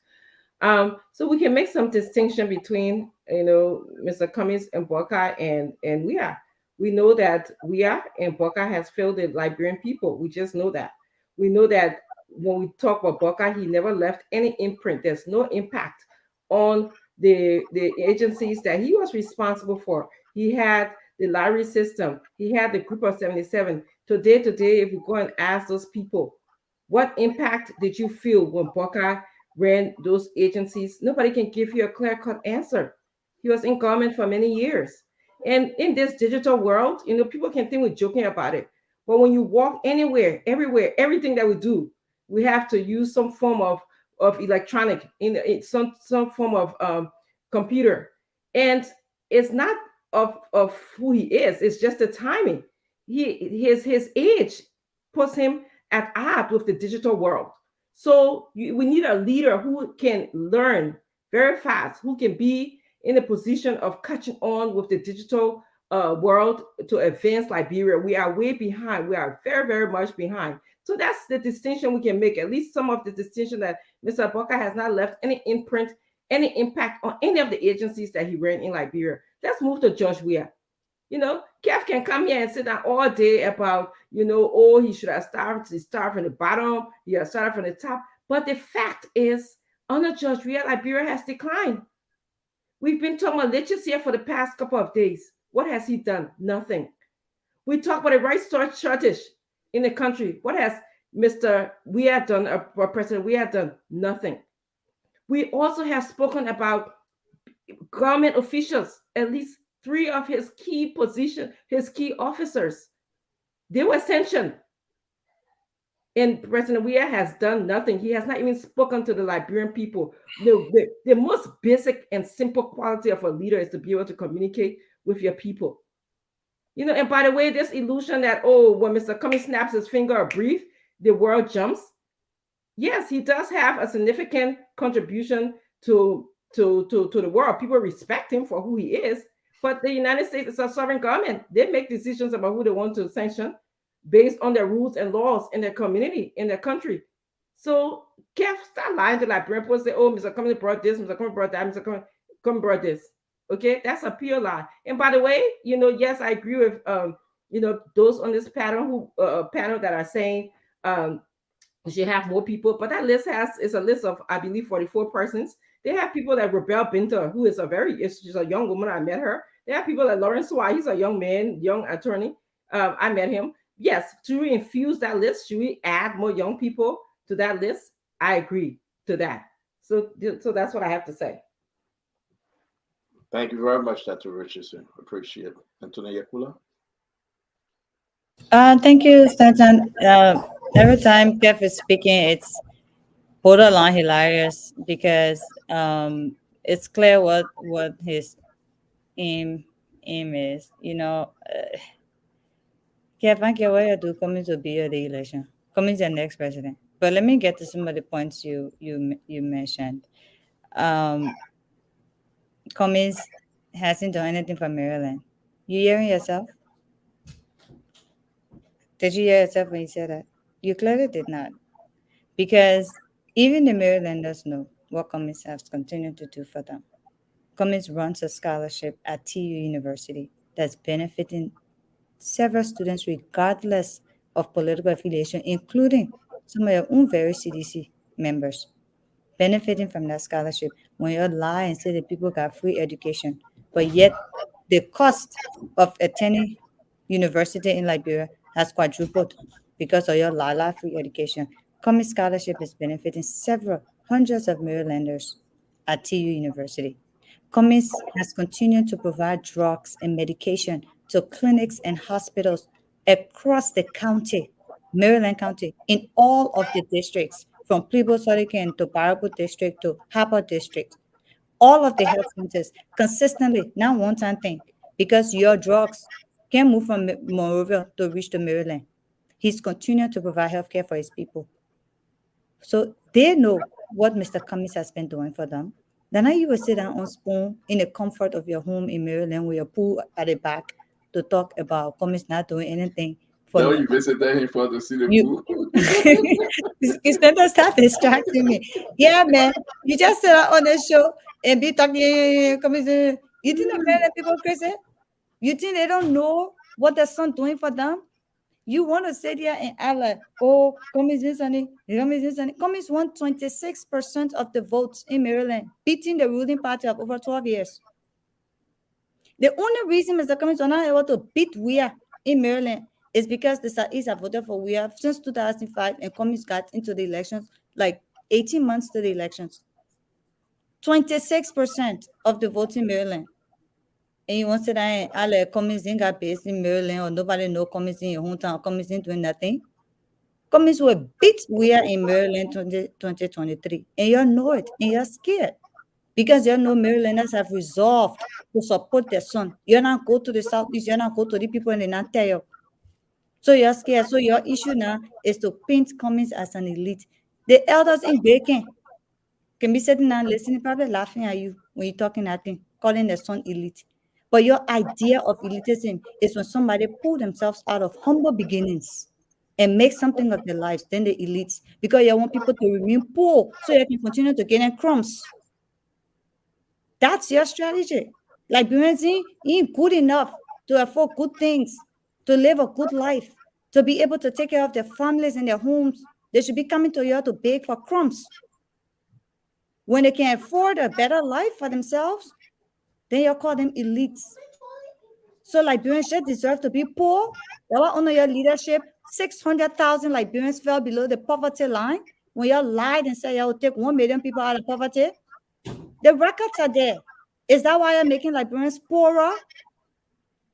Because you ain't wanting to be able to afford a better life for themselves. So as soon as they can afford a better life than the elites, you think nothing will work again? You're not an elite. Now you're riding an $8,000 car. Now you're eating baby lobster and chicken. You're not an elite, eh? The Liberian people won't put you there again.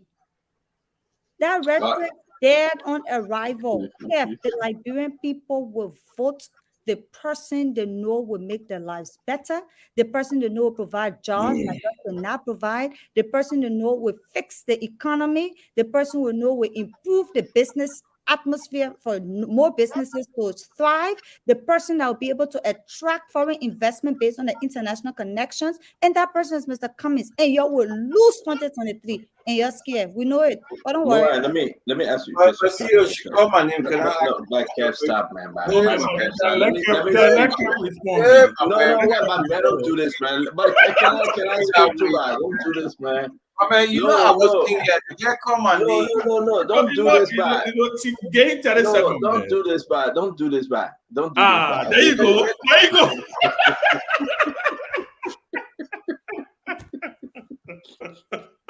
Yeah, I just knew it. But let me say this about this Cummings though, about Mr. Cummings. I think just something is changing. I think maybe somebody tap Mr. Cummings' shoulder and say, you know what? Let's get on track. I believe, you can beat on Mr. Cummings, say what you want to say. But, after the show, we go in our corner and we discuss. Kevasan, I think CDC need to be really concerned. Oh, they are.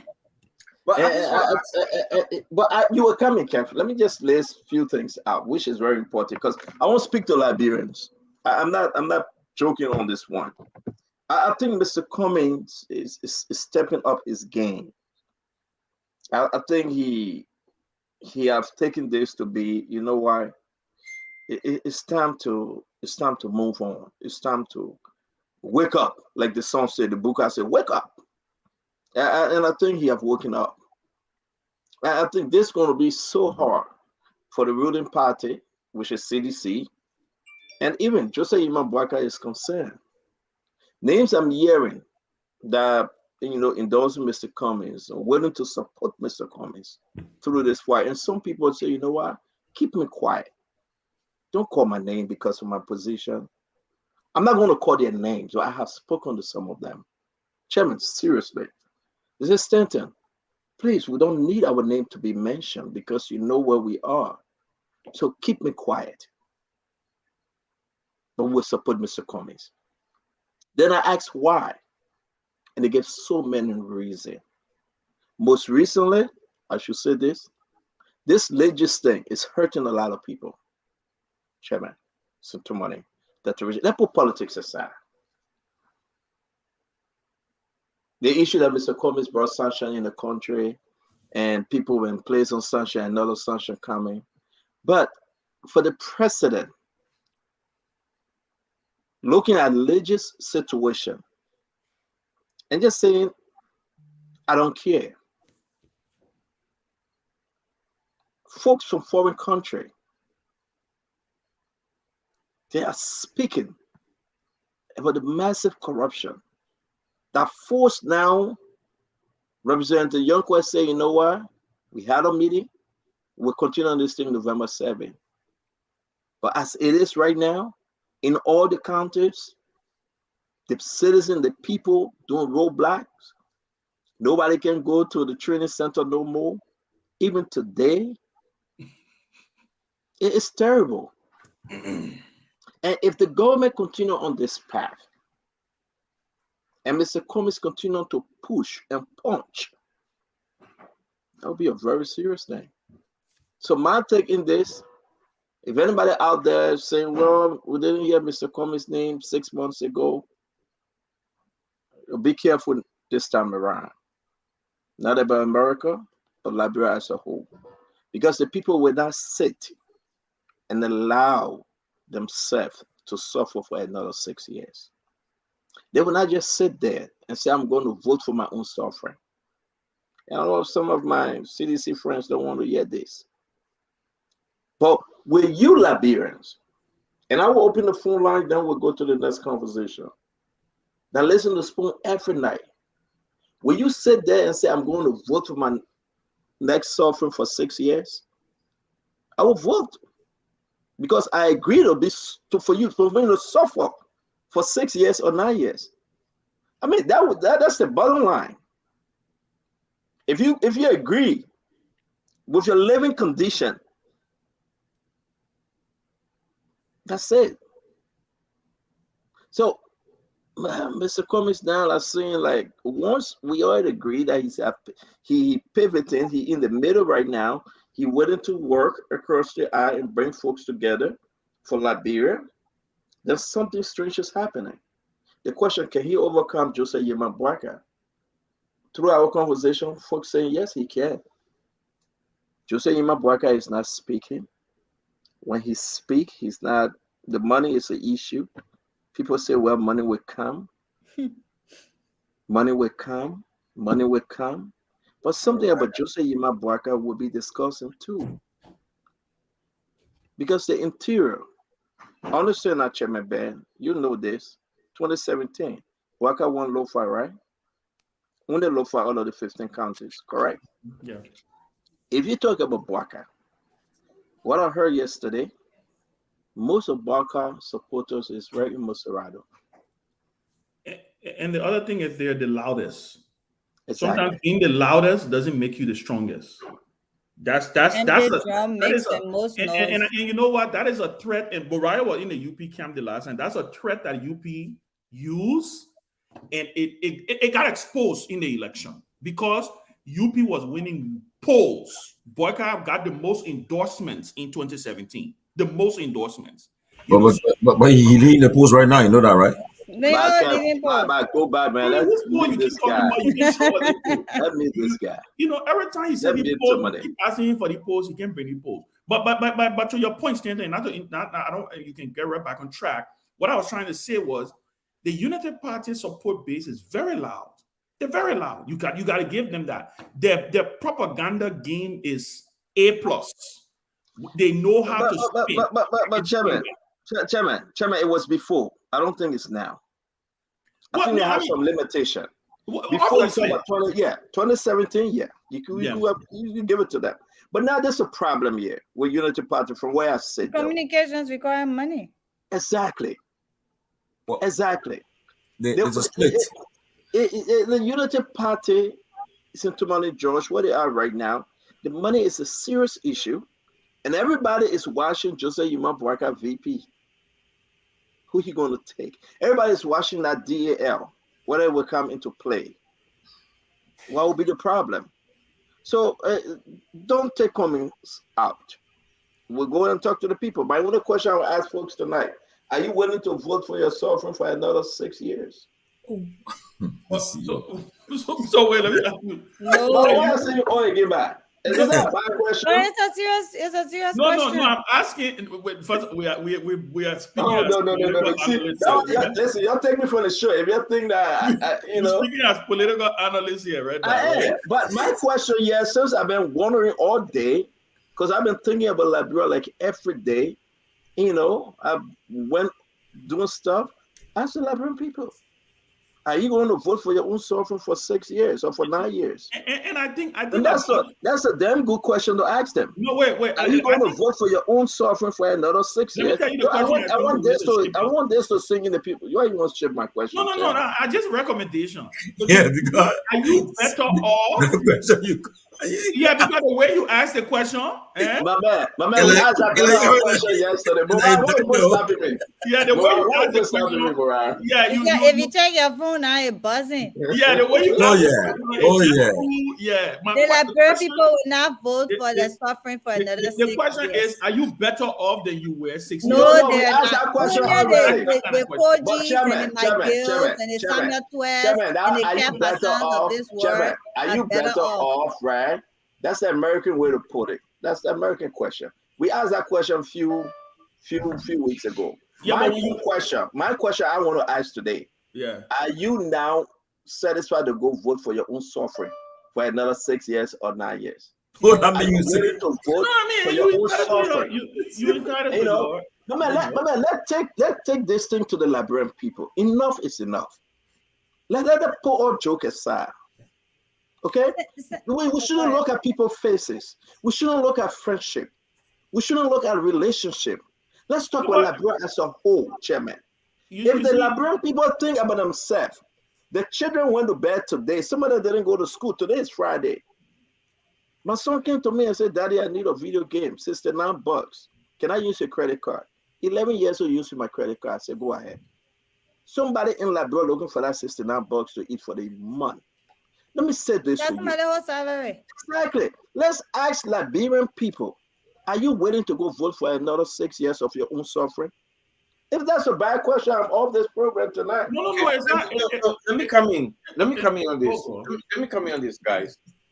You see, my brother Senator Witherspoon, what you just said is misleading. Oh, pure misleading. You know why? Dr. Richardson and I in the field that I would deal with people every day. I just cash out to somebody today living in America $20 because they don't have it. You can't compare. If that's your yardstick of saying because you Stanton Witherspoon, a millionaire. Don't elevate me to that bad big. A millionaire. Don't put me in. It's putting a yardstick to people that's misleading. They're not Stanton Witherspoon said. No, let me finish. No, let me finish. Below the poverty line, Kev. They're not Stanton Witherspoon said 600,000 Liberians got poorer and started suffering under this government. No. They're not Stanton that the World Bank statistics 2020. Who told me? Who told me? And I'm not going to. You see, that was something I don't let it be on the show. I had a question now about the suffering. I don't want to say that. You shouldn't have said that question, Chairman Ben. I'm speaking. I don't want to say that because of privacy and declaration. You know what I'm talking because of privacy, but I just cash up and declaration. You know what I'm talking about. I just You're cash up all you can do. You have people you're talking. Because in America here, guess what they asked me? Food. So what does that have to do with if the people willing to go for the own They got EBT card, man. Come on. So people in suffering like Liberia. Let me ask a question. But hold on, guys. Let me retain my talking Ask your point. question. Open the phone line. Dr. Richard said, let me say this, right? Yeah, but let me say this, Cap. You can say the information is misleading. That's why we are all on spoon talk. You can speak. Let me speak. Let me speak. Let people stop. Chairman Ben Seri from Liberty Party should speak. Sintumani George from CDC should speak. Kev Hassan or Riyadh should speak. But as an independent, as an independent, let me speak. But that statement you made, I didn't sound like an independent. That statement you made was not an independent statement. When you rather indict the opposition, I can say Liberian people here ready to elect Joe we are again to continue your suffering. Biggest house in his neighborhood. And you know what? Joe we are the biggest private jet in the neighborhood. Joe we are the biggest private jet in But the neighborhood. the person say, is he say, Miami? You get a bigger house in the neighborhood too. When you go in Central Waterspoon, private citizen, you can't come you go in Central Waterspoon compound. Kev, stop. Don't do that. Kev, stop. Don't do that. Kev, let's stay on topic. Forget about me. Kev, let's stay on topic. Forget about me. Don't put yourself as a yardstick. So I'm gonna Kev. Let me say this. It's not about me. I about to open the phone line. We will open the phone line. When men want to be you. You see Mariah? You see how Mariah come right now?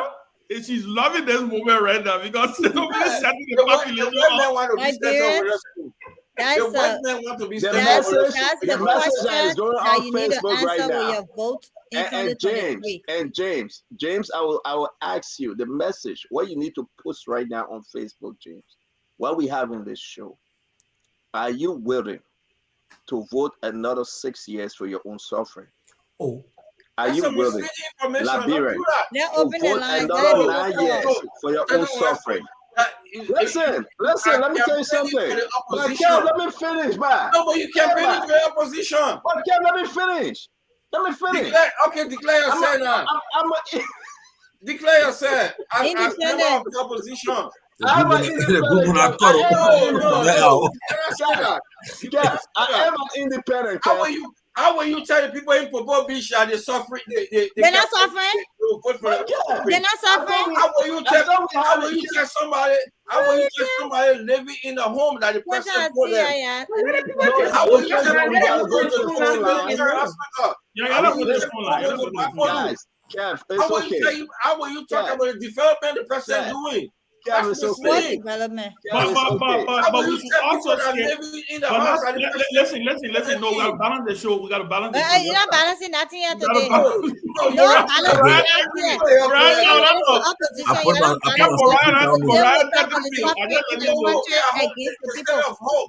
Kev, Mariah texting me. Just so you know, she just texted me. She's texting me. So they should not vote for that. So you telling somebody who are probably should not vote for that? Are you implying?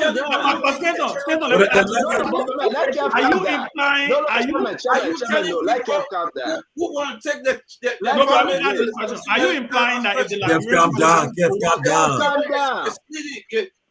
Why is Kev all rattled up? You check the blood pressure. Calm down. We are having a conversation. Kev, wait. We are having a conversation. Take it back. I want you to take that back. Why you take it back? Okay, let me ask the question. Hold on 1 minute. 1 minute, let me answer Kev. Kev, wait now. You want me to take it back, right? Hold on 1 minute, Cap. If I take it by not truthful to Liberia, I will do no such thing. Wow, that's good. Cap, let me be frank with you. Let's stop. Yeah, seriously. Let's stop the joke. Okay? Let me serious right now. No. Don't get me started. Stop. Cap, listen. Cap, listen. To you, Cap Hassan, it is misleading. To the opposition. Cap, listen to me. You asked a question. That message is from the wickedness of the opposition. Cap, this is not about the opposition. This is from my independent position. This is Chairman Ben. This question is from my independent position. It's not an independent position. Okay, but give me a chance. That's not an independent position. Kev, let him finish. You were coming. Let him finish. You were coming. Thank you. Thank you. This is from my independent position, guys. Liberians that listen to me tonight, right? That have called, that have visited the compound, the Spoon Network compound. Women having children die in childbirth because of poor healthcare system. Amen. Let me tell you this, Kev. It's not about the relationship you and myself have. It's no. You will give my 2 minutes. When I speak, then you will come out and speak. Yes, sir. I will give you the time. People going to bed tonight hungry. I'm not here to defend Mr. Cummings. I'm not here to defend Joseph Yema Boaka. No, I'm not. I am speaking as a Liberian. I am speaking truth to what truth should be spoken at. I will say this to you, Kev Hassan, our friendship is our friendship, but Liberia is greater than our friendship. Liberia is bigger than our relationship. But for us, the people. This is what we are talking about. The question I asked tonight, are you willing to go vote for your own suffering for another 6 years? Your own suffering for another 9 years? If the people within themselves feel that they are okay, they are not suffering, they will say, no, Stanton, I'm willing to go vote because I'm not suffering. I'm willing to go vote because I got good jobs. I'm willing to go vote because my children's school fee paid for. I'm willing to go vote because good healthcare system. I'm willing to go vote because electricity is all over. I'm willing to go vote because after school program. I'm willing to go vote because my mother, my grandmother can go to the hospital. When the life expectancy is the best in the world. I'm willing to go vote because I'm not suffering. Let the people vote. Okay. Before Kev comes, so I don't want anybody to change my question. You can speak. No, Chairman, you will come in.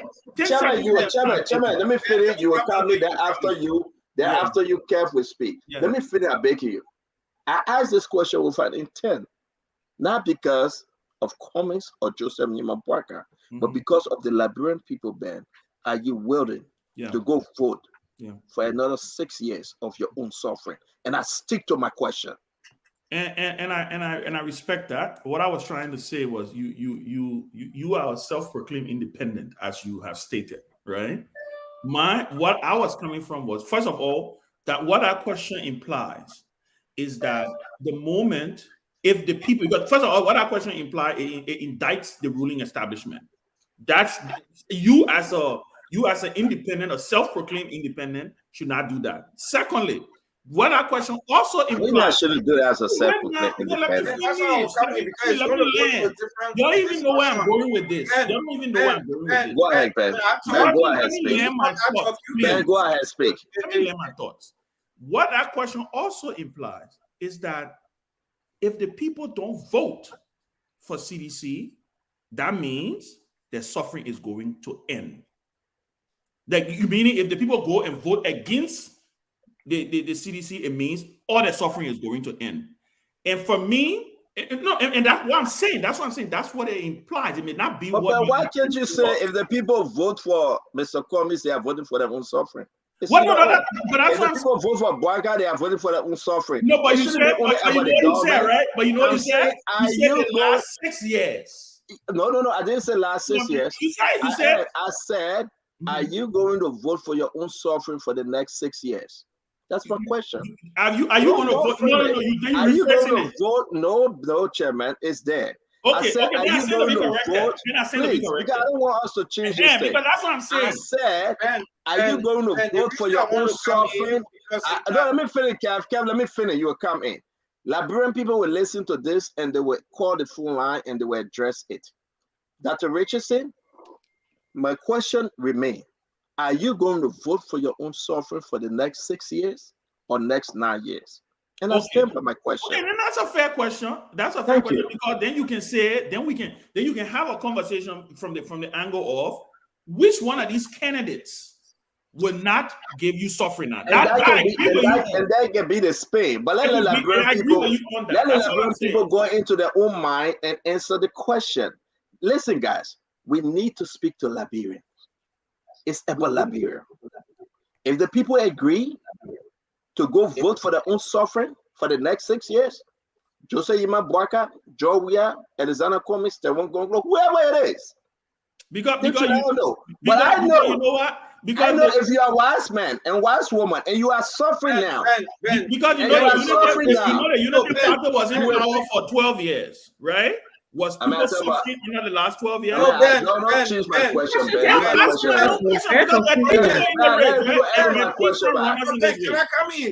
Can I come in? Go to the phone line. Yekezi, go to the phone line. No, Ben. Yekezi, go to the phone line. No, Seal. Yekezi, go to the phone line. I need to come in. Ben, that's why. No. You don't need to come in. Talk about it. You must tell me to come in. No, I need to come in. Open the phone line. Yekezi, we'll talk to Kev on the other side. No, Seal, we can't do that. No, we can't do that. Yeah, we'll talk to you on the other side, brother. No, don't listen to Ben. Don't listen to Ben. Ben trying to change the question. I'm trying to protect your independent status. That's all I'm trying to understand. You got that question. The question say if you want to vote for your own suffering. No, the question if you want to vote for your own suffering. I don't know if we're taking if spoon as if we're taking side right now. But let me tell you. Let me tell you this because that question means spoon taking side. That question means spoon taking side because that's not a question. I didn't get it that way. That's not the question we need to ask. Number one. I did not hear that. How can you tell people? In mothers who have open the phone line. We'll come out of Kev. Who have free education? You say. You have a call on the line. We got a call on the line. We'll come back to you. It's 10:23. We got a call on the line.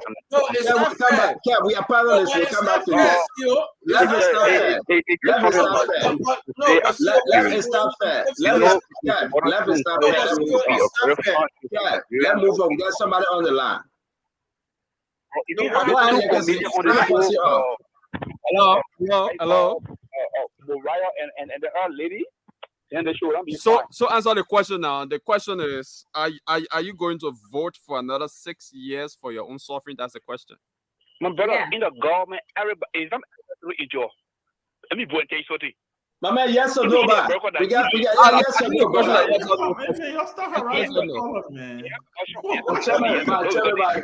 Don't do this, man. I'm trying to keep our independent status, man. You got to take that. I think that was flipping.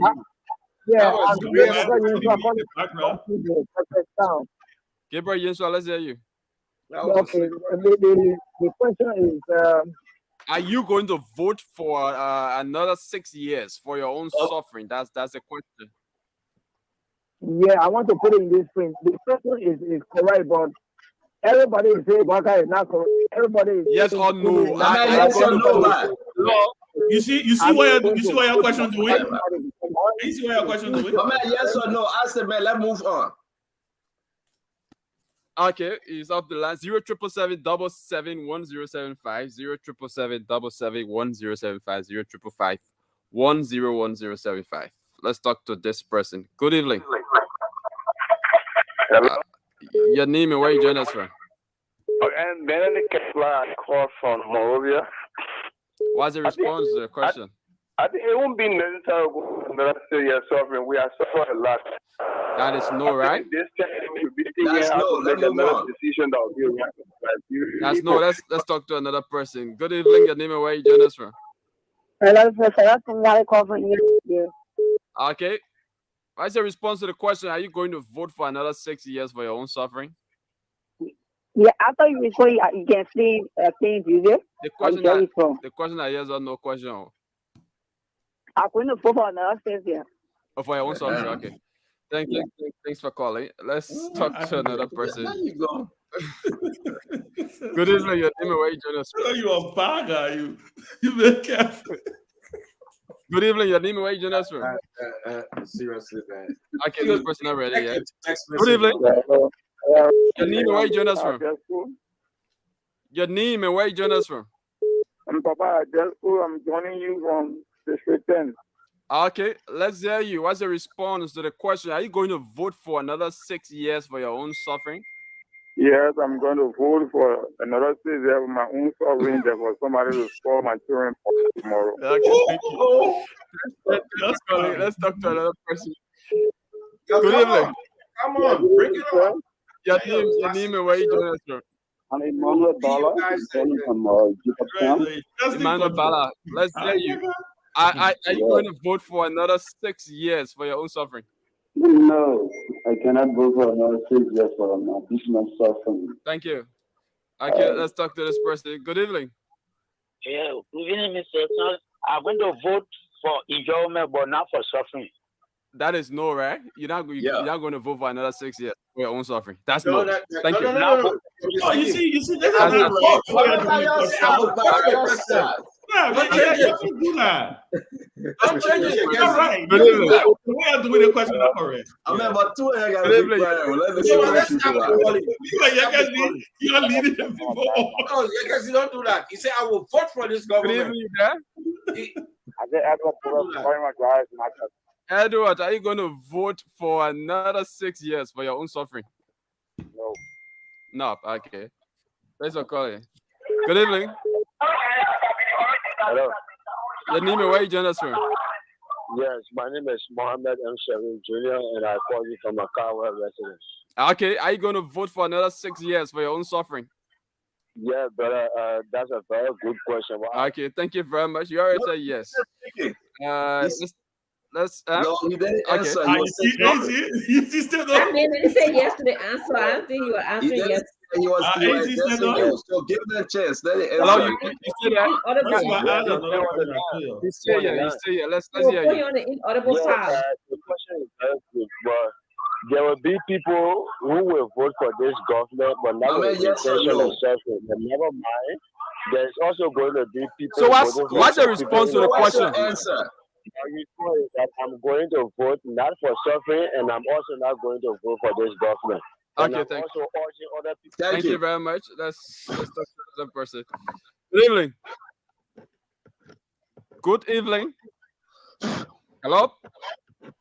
Okay, let's talk to this person. Good evening, your name and where you join us from? Good evening. Hello, Hello, your name and where you join us from? this is Elliot from the school.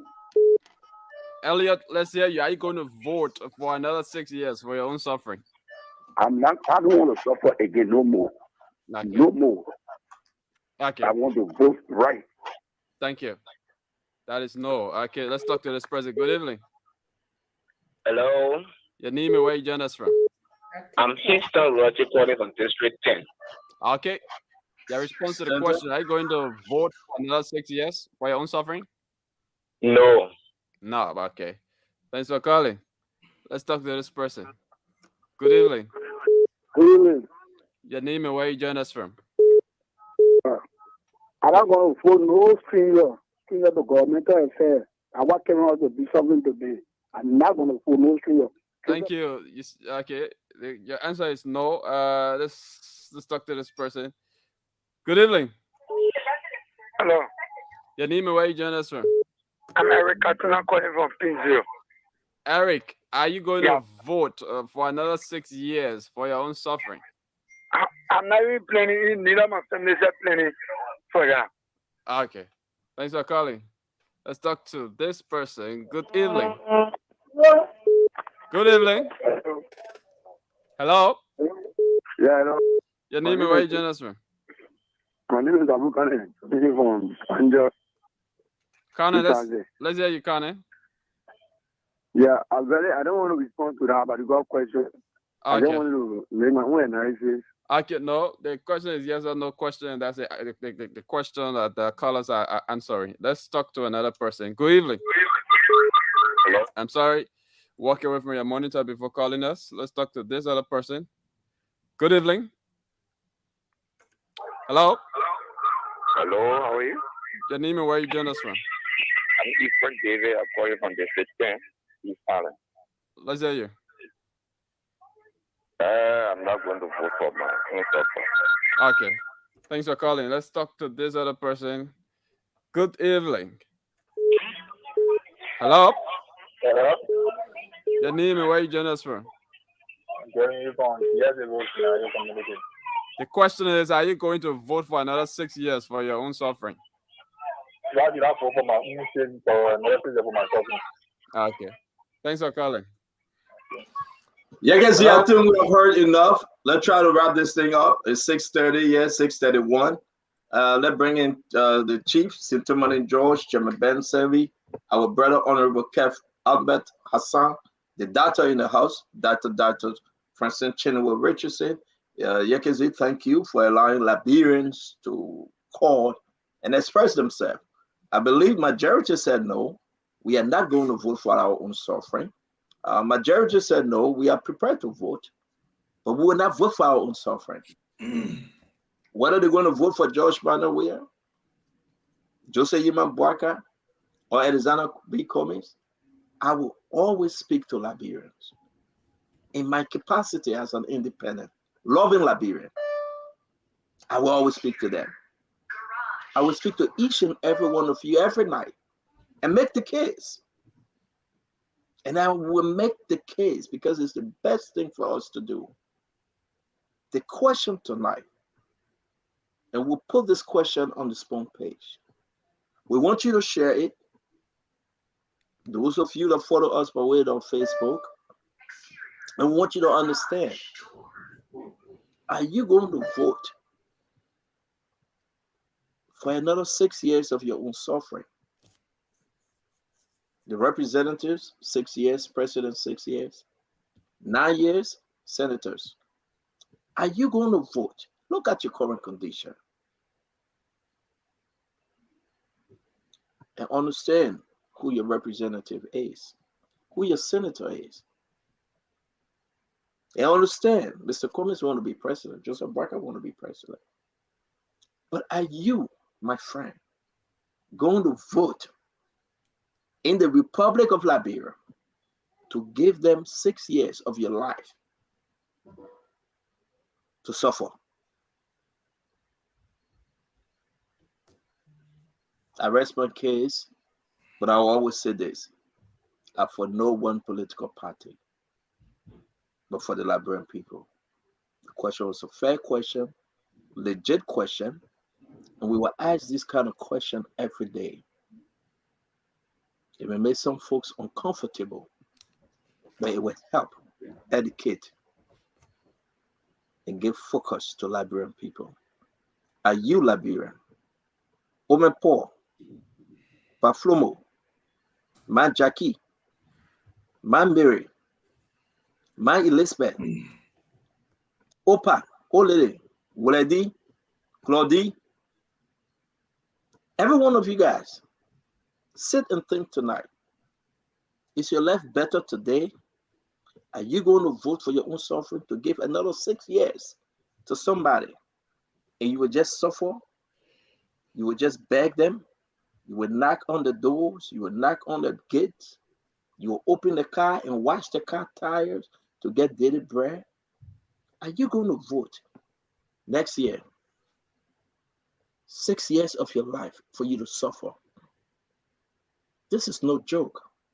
This is who I am. And you think on the question. Chairman, Sintoman and George, Kev Hassan, Dr. Richardson, ladies first. Dr. Richardson, you go. It was a fair question, and as you said, majority of Liberians are saying we are not going to vote for our own suffering, so they are thinking about voting for someone who will bring change into the country. They are voting for a leader who's not going to take our country backward. Believe it or not, I have had the opportunity to visit Liberia since Taylor time. I was in the country during Taylor's government, and moving forward to current to present. I continue to go to Liberia. There have always been corruption in Liberia. Our system has always been not working in the best interest of our people. But what I'm seeing in Liberia now, in the news that we're getting out of Liberia, it's horrible. And it is a reflection of our current presidency. George Weah. Since when did we have this type of rice shortage that we have seen in the country? Our basic food. And it's not like people don't know. This president should have known that rice is a political commodity in our country. This should have been his priority, but he doesn't care. They have presented this false news that Kev Hassan would like to present. Oh, that George, we have got the country at heart. Our heart where?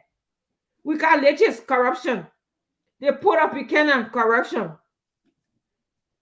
The agriculture sector corruption. Drugs coming into the country whenever they print new money. We just heard today there was a drug money, counterfeit money as well coming into the country.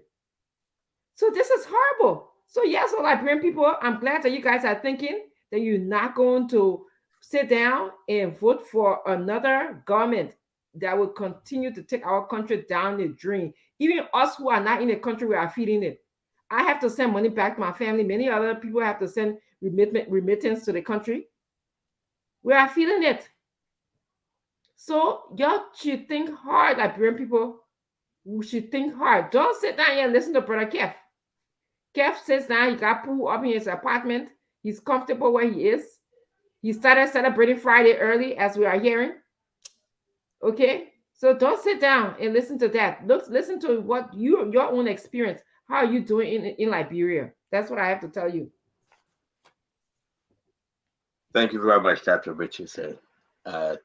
Sintumarin, Ben, Kev, who want to go first? Well, let me say this. 2011, when President Saleh was seeking re-election, we were actively involved with the CDC, and it was clear that people, when you talk to the point like brother, will tell you up front, you guys stop joking, man. You guys, we're not gonna, you'll forget it. You're gonna put whoever on your ticket. It's not gonna happen, because what she did during her first term, she brought about a lot of positive, she did a lot of positive things. So there were a lot of integrity institutions that came about. People, the lawmakers, they all were getting the salary structure was in place. People were getting huge income. Jobs were over. The investment companies were over in Liberia. People had jobs and so forth. You could not, and honestly, people used to send money from Liberia to somewhere else. Yeah, during those days. So things were was fine in Liberia. So it was a clear cut that no matter what we did, Mansali her second term was already destined. We could see it, and that's why during the first round in 2011, she didn't accumulate the 50 plus 1%, but she beat us. And then during the runoff, I mean, I know CDC know how now we had the money to go for a second round. We just came out on this day and said, "Oh, well, they cheated out," but instantly won convincingly second round. So I thought you said the cheater. 2005 cheated out. Oh, okay. Because what you said earlier. 2005 cheated out. Yeah, but so it's her second round money was clear. But when it comes to this present administration, it's a serious thing. Except you want to be playing, you want to rather be dishonest to yourself. That the people are, when you talking to people like bro, they will tell you. And now the good thing about it, the advantage that some of our guys is that we know the injury power of CDC. So the poor in CDC, the poor, who's in the Ekelon, somebody can talk to us. I said, Georgie, it had before, I was picking up a t-shirt or market t-shirt, bring it. It was spontaneous, we appear. But nowadays, for example, the nomination of the president in December, the budget heavy for that one already, because we got to bring people to do all that. And make no mistake, this summer when I'm doing the nomination process, CDC will call the crowd. The crowd will be there.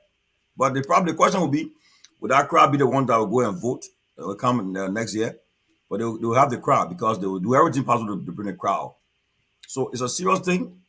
And as I just said, the CDC and the president, they got the next few days, weeks, and months to get a house in order, to put things in order. I don't know whether they can do it, we don't know. But Liberian people, no matter what you see out there, politics is funny. Like today, General Benson is going to Liberia tomorrow, let's say in December. Yeah, I will be on the ground there. I said, I check my friend of Ben. I'll organize, get other people the t-shirt, get bosses, go and be. The crowd come there, will cook everything. That's what happening in our local politics there. So as a result, people get carried away when they see these things that the people they're coming up to support you. No, the people will come up. Even people in the government will tell you. So look, some of our friends say, man, don't see you all wearing t-shirt, you tag on Facebook. I said, I don't want to tag on Facebook, because we got to do it now. We got to show our face. We got to do all these things. So it's not a good sign. So the question that Stephen posed, I mean, just for me, I know the question, the way we should pose the question is somehow, but that question is a question, is a tough question for average Liberian to answer right now, especially those who have been Liberian for the last 5 years, what they have endured. It's not an easy thing. So if the CDC think that things are fine, no, because. And lastly, when I hear people say, "Oh, the opposition are divided," so they will beat them. That's a joke. Just stop it. Opposition are divided, but yet and still that the things in Liberia they're not moving positive. Things not happening. People not put out of jobs. People, the hospital is a problem. People dying because of no beds. This and that. Things happening, and they're not making no effort to make improvement on it. And that's the problem. Then when you look at the national budget, and I will say again. Look, just take the national budget. Look at it today. The first 5 elected officials, their budget is 50 million. The 5 But I want to make my question talk institutions, their budget is 50 million. If you say all these things, they want to make my question. You agree with everything the question said, then what are you saying? I do agree with the question. You agree with everything the question said? But Bella, you said the question is independent. Let's be independent. The question, the question is independent question. The question the man asked is you are Ben. You are the one. The question. My man, you see, listen. Let me say this before we go to Kev Hassan. Let me say this. The question I asked is just the fact. You cannot spin it. But you cannot go around it. You cannot go over it. You cannot go under it. It just, that's it. You cannot go through it. Because I got nothing to hide. I got nothing to back away from. It's just me. Keep it real with Liberians, man. Let's tell them. Are you going to vote for another 6 years of your own suffering? Yeah, that means people answer the question. Suffering, so. You think it was easy? Chairman, I know I come to you. I wanted to make you laugh. I don't know where Kev going at. No. You think it was easy? Kev going reinforcement. It wasn't easy, St. Thomas and George. It wasn't easy. I know, brother. I know that, and to see that our president just not paying attention to the Liberian people, that's a problem. Thank you. The president doubled down every day. Look at it. The president is serious. Talk to the country. How long will the president start summon twice and fire the guys them from Legis? They are corrupt. How long will the president say, you know why? I will just listen to LCC report and change and bring something. The rest issue. Come on, man. CEO, thank you. Who dare deceiving President George Manawia? Is he's deceiving himself? So let's talk to the Liberian people. We're not going to talk to George. We are no more. We're going to speak to the Liberian people. If President we have failed to listen, the Liberian people will listen. Hey, Kev want to be the last, so he left. Yeah, no problem. He played the game. Somebody games to play before you know the game. So he said, let Ben go ahead first, Kev. I like the discussion, and I think it was fascinating. And let me tell you one of the reasons why I asked that we've rephrased the question, because I was taking it from the angle of if we wanted to be specific to the current reality, then you can ask a question, and that's a fundamental question that is asked every election. Are your lives better off than they were 6 years ago? Because obviously you're trying to defeat an incumbent. That's what you're trying to do in this case. It's not an election without an incumbent. Even if there was not an incumbent, there would still be possibly a ruling establishment that you'll be trying to defeat. Now, remember in 2017, the entire opposition, the mantra of the entire opposition was about change. Every major opposition candidate had the word change in the slogan. Liberty Party was a new era for change. Cummings was change is coming.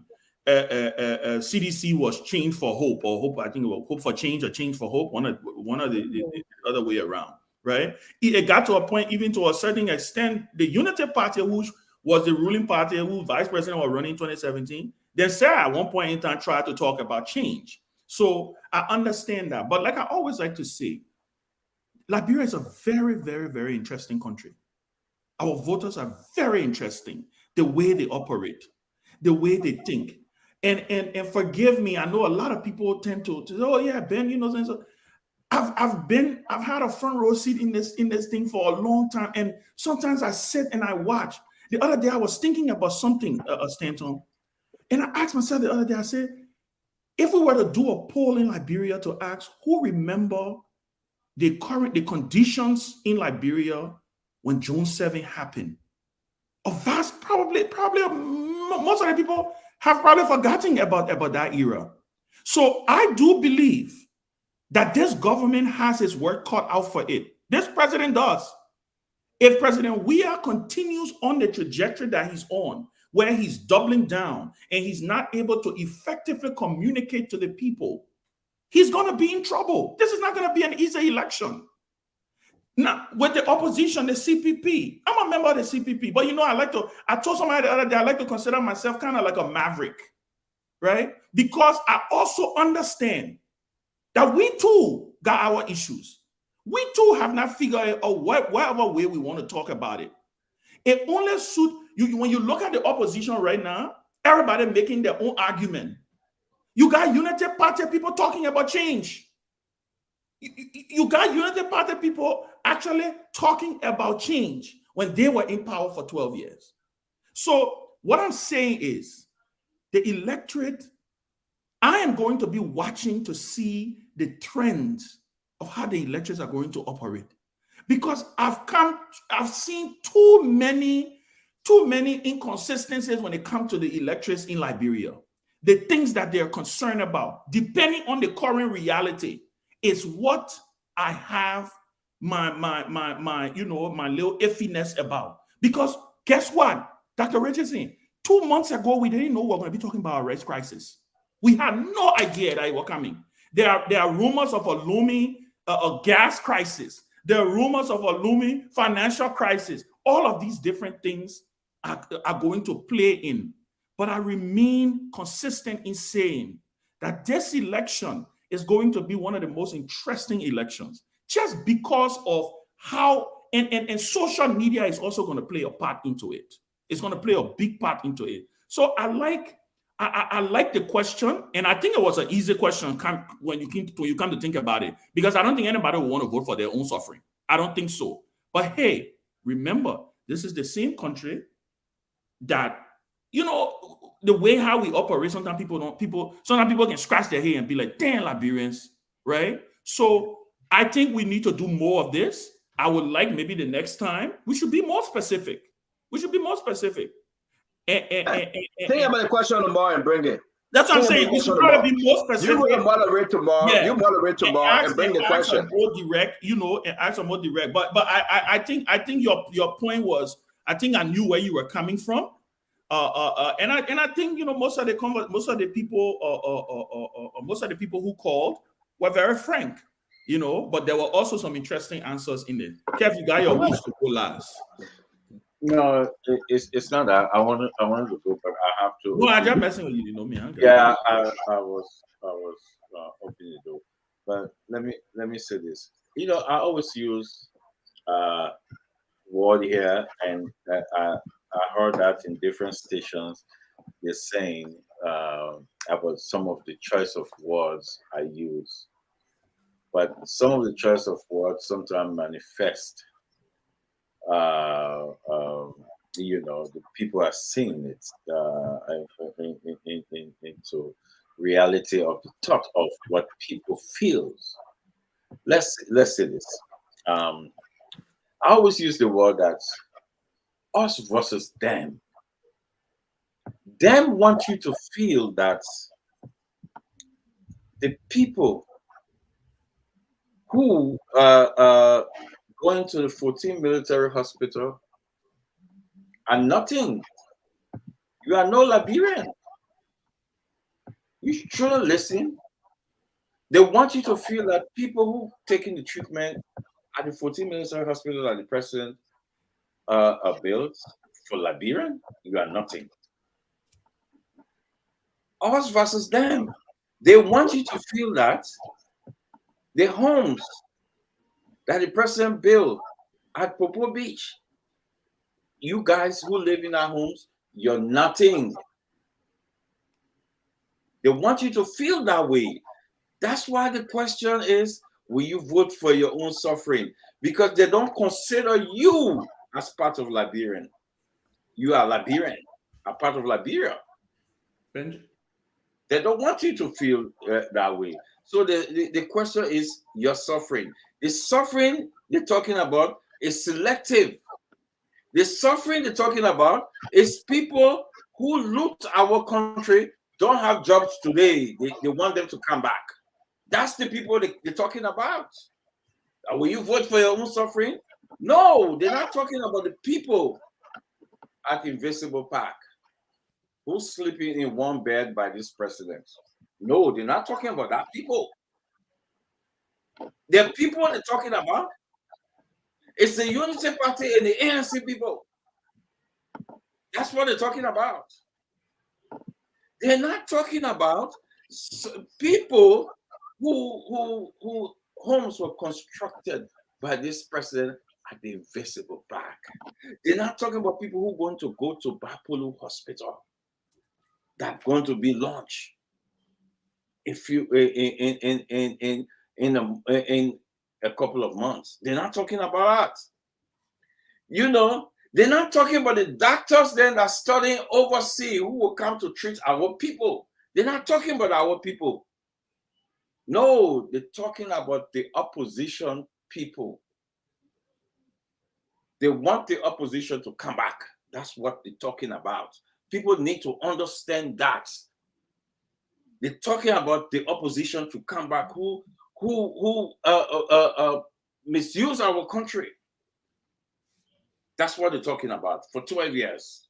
They want them to come back. You know, they're not talking about a government who refuse to have a political prisoner. Nah, that's not what they're talking about. They're not talking about a government who make you to have free speech.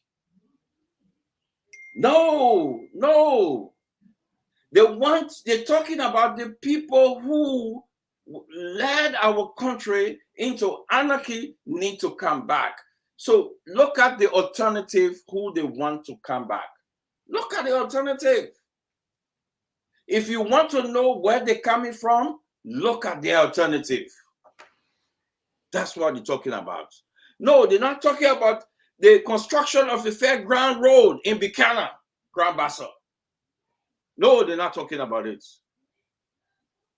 You know, so they're not talking about the construction of the Dole community. But you know what? They will sit on the show and laugh at you, Liberian. That's why when some of us talking, they laugh and mock you, Liberian. That's what they want to do. Watch them. They watch them. They will laugh because we're talking about you, Liberian. They want to mock you. They are mocking you, so they're laughing at you because they think you are stupid. They think you are stupid. The street lights are being constructed all over the country. It took me nothing. They're not talking about it. Guess what they will do? They want to stop me. They want to stop me. No. I can speak. Yeah. Yes. They're manifesting manifesting what they feel. And this is not no joke. It's not no laughter. This is serious business. They're telling you we should not have street light because they feel that you need to live in squalor. They want you to be where you are. They will not speak about it. They will not speak about the construction and the rehab in Pinsville. They will not speak about the good things. They will not speak about the city of hope being constructed by the First Lady. They will not speak about it. I dare them to come and speak about it. You know what they speak about? They speak about all the problems that we have 175 years. They will not come out. They will not come out to speak. They will mock you. They will laugh at you. They will try to sanction us for speaking. They will tell you your 2 minutes. It's not there yet because they don't want you to speak. Because the reason some of those things, because the reason some of these things, because some people don't have Liberia at heart. We can boast of a stadium that have a bucket seat. In the history of Liberia, Liberia never had a stadium with a bucket seat. Only under George Manawia. No. I dare them. I dare them to question everything I say. But listen, Liberian, they will never come and tell you the goodness. You know what they're saying? But even that, even you can be bad. If you're bad, even bad husband, you get one good. They will not talk nothing good. Our children swimming today. Our children have fat today. But they will condemn it. You know why? Thank you. Because they want to bring back the good old boys. They want to bring back the days of our people, our market women, our young people should beg them, because some of them having their own way, because that's their government.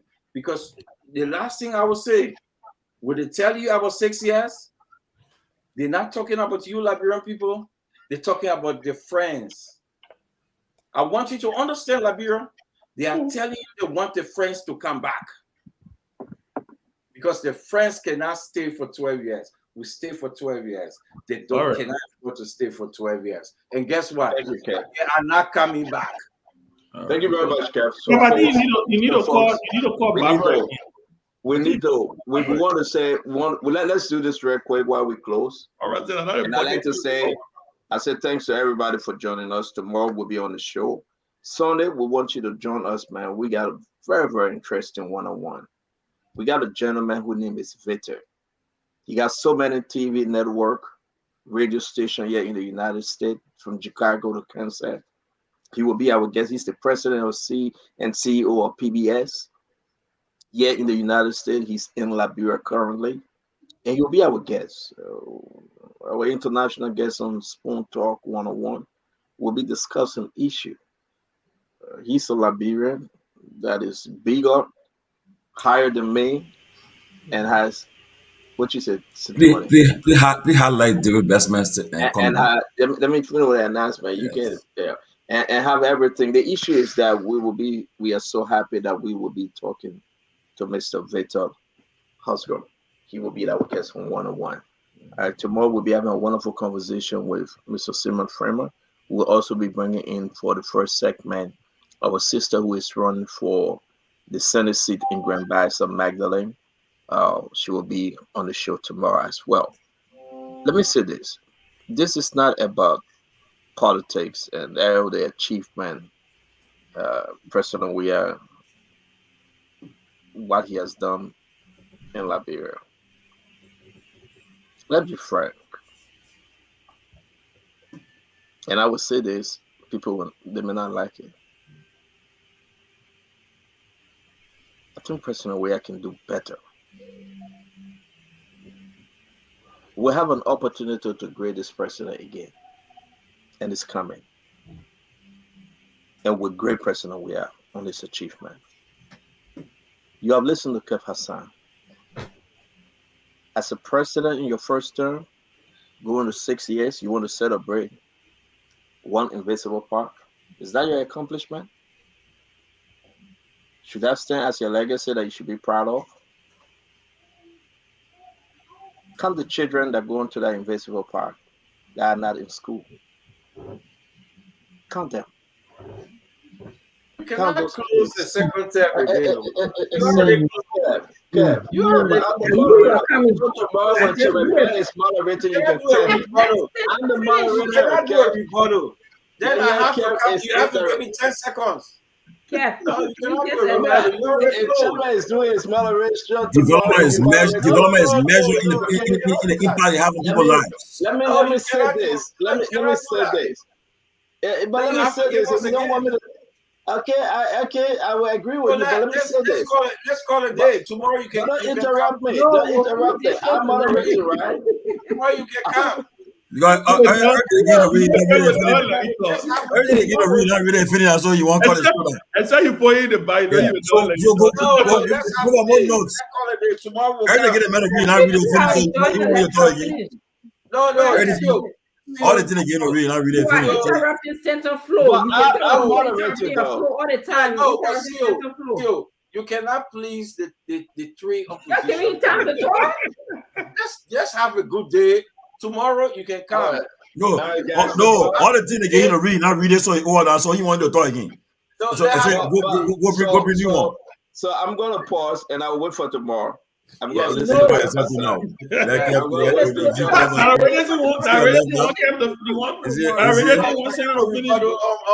my team. I'm listening to you now. Let it be so now. When Kev go off now, you come back, you can't do different thing. Tomorrow, John, watch this. Under the Sacramento tree. I see my sister Jackie Kipper. I see Jackie Kipper. I see the ball from Minnesota. I think I know that do. Yeah. What was this one? I see Babette Jackson. I see some 7 Woodlands edition. I see them there too. Look at you. I see my papa was in Tape from American Church. Ben, I understand what you mean by our electorate is just difficult and complex. I see Chairman Molu. So many, when you going there? Chairman Molu, Father, and district number 9. Hold on, guys. District number 9, Foko, Molu. Fala clapping, they're doing their thing, they call them folks, and that's a real Sacramento. But he want to say pass with the money back. And they were super Who are these? Ask Kev. You know that? Kev. Who are these? Your sister there, man. Look at my man Clarko. Oh, man, Roland Masco. Oh yeah. Is that the Roland from America here? That same or no? Who? That's the same Roland I got fired from Freeport. That's the same dude. No. The Roland Mesco to L Triple RC, I think. Oh, I thought I was seeing Roland. I got in trouble. That's my boy. And the Slovakia. My boy Andy from LTA. Yeah. Oh, LTC, not LTA. LTC. So they born anti-party, but they want Liberian. They will fight. They will fight after the whole that too. Yeah, but you know what? Go ahead, Chairman. You see, that is what I want to say, and I want people getting then they say, "Oh, Ben, look, you got to understand something." And I think we need to move from. And I agree with what you said, Stanton, that we should have these substantive numbers. But I think we need to move from this narrative of when someone supports their side, whether you would disagree with their side, then they are unpatriotic or they don't love it. That's true. I think that is wrong. We are all entitled to choose the sides that we want, and the sides have the responsibility to bring people along. If you think your argument is stronger than the other side's argument, you make that argument. The center is choosing a side? That's what you're saying? No, I'm not talking about Stanton. I'm talking about what they do. Yeah, you will push me to choose a side, and I will do it on the show one day. Continue pushing me. Most Liberian, but again, like I said, it's because that's why. That's why you're very interesting. It's going to be very, very interesting. Let me tell you where you move. Because let me tell you the reason I'm saying this. Let me tell you the reason I'm saying this. Our friend we showed in the picture, Waka Do. Waka has been, he's always been a sedition. But after the government came to power, people, Waka was there, he get jobs and so and so and so. But he was very critical internally of his party. Some of the things that he saw that wasn't going right, he was very critical. But ultimately, he made a decision that, you know what? He was going back to his party. And I saw people almost wanted to crucify the young man on Facebook. For me, I keep saying this. People have a right to make their own determination. And it is the responsibility of political leaders or standard bearers, people who are bearing standards and bearing the vision of different institutions, to be able to convince a vast majority of the population to believe in your movement. So, I know it's going to get contention. People are going to get, so, but there's this notion that, if you're supporting CDC or you're supporting UP or you're supporting ANC, there's this thing about ANC. They say when you're supporting ANC, then Cummings and buy you. Yeah. Hogwash. You supporting CDC, you're not patriotic. You supporting Unity Party, you're not supposed to talk because you know what? You were in power for 12 years. We all have to get to a point where we respect each other's opinions and political choices, and let this be a competition of ideas that you can bring me along. You can bring me along. Don't try to bully me. Man, let me say this, and Ben, you know what? You are damn right. Let me say this, because if you cannot convince me, you can convince me. Then why you? Then you're a better leader. You cannot convince me. For me to convince my fellow Liberian, why should I support you? Exactly. You think Stanton Weatherspoon stupid? Do you think I'm not a Liberian? I'm from Point 4. Do you think I will not support somebody in this race? I will. Trust me. I will support somebody in this race. What do you think I come on the show every night to cry? No, listen. Where you come from again? No, Panto. And what side of the country you from? Where you're I don't bring your thing, man. So the issue is that Sitomani and George, let me say this, right? It is important for people to understand, like Ben said, we are all Liberians. We're Liberians. We are all entitled we will make our decision because Liberia deserves better. By the time you support Cummings and buy you. Change for hope for change. Let me finish, Kev. Let me end with this one. Kev, let me end it one. Change for hope for change.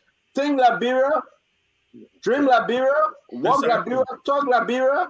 Liberia deserve better. All this song is all about Liberia. Me. Somebody can cry all night to stop me. I will not listen to him. I will put somebody hand up. Me in this election. Kel Hassan can cry all night. I would be in Liberia. Me and that person. We will walk up and down Broad Street and all over Liberia. I already asked my wife. And I will stand with that person by God's grace. And listen, people say you want to run 2029, you want to run this one, you want to run. I want Liberia to be better even before 2029. But they said those who don't participate in the democratic process and sit on the sideline and complain are the cowards. It's about your conscience, you know? Don't tell me, say, I'm going to wait 2029. Then you do, no, now. The urgency of now. Liberia deserves better. I will be on Broad Street. I will put that person here up. I will be in a convoy. We'll travel every county. We will make the case for Liberians. And we'll say, if you think you are better X, Y, and Z, I will celebrate with that person. Whether they lose, whether they win, I will be with them. This is serious. I am not doing this because Stanton get businesses in Liberia. No. I am not doing this because I got to cover up to protect my interests in the country. No. Enough is enough. I would do this because of Liberia. Do what you want to do. You're right, Stanton. Say what you want to say. It's not at 2029. I don't know what I will left at 2029. I must speak now what I can. I must speak now what I can. I'm gonna speak now while I have the chance. What that song I'm said? gonna tell my people. What the music I'm starts? gonna speak to my people. Speak. I'm gonna tell them. No. You asked me later, but let me tell the Liberian people: we are coming to help you. But nobody. We are coming to speak to you. But we are coming to direct your focus for a better for future. Don't tell me say be silent and wait for 2029. Don't tell me say be silent when my people are suffering. Don't tell me that I'm gonna wait because maybe I will be. No. We must choose a leader that will take Liberia to that promised land. Wow. And we must be the Joshua to put that leader hand up when that leader hands is tired. When they are so tired and they begin to drop, we must elevate the hands again. The hands of righteousness, the hands of transparency, Preach. the hands of sure. Preach, brother. This is enough, man. And let me end on that note to say, and when that leader is elected, it is also your responsibility to hold that leader accountable. That is something that we don't do in Liberia. And when you do it, then they turn around and say, "Oh, you're inconsistent," or "You How did." can I go and say yes? I will vote for Chairman Ben, and Chairman Ben is so damn corrupt. Chairman Ben, don't listen to me when I say Chairman fire, picket for. When I say Chairman Ben, don't do it. Free advice. That's not the relationship we should have. We should have a relationship to put Liberia first. Let me ask you a question. Man, this is so painful and hurtful, let man. me ask you a question. You believe in that doctrine?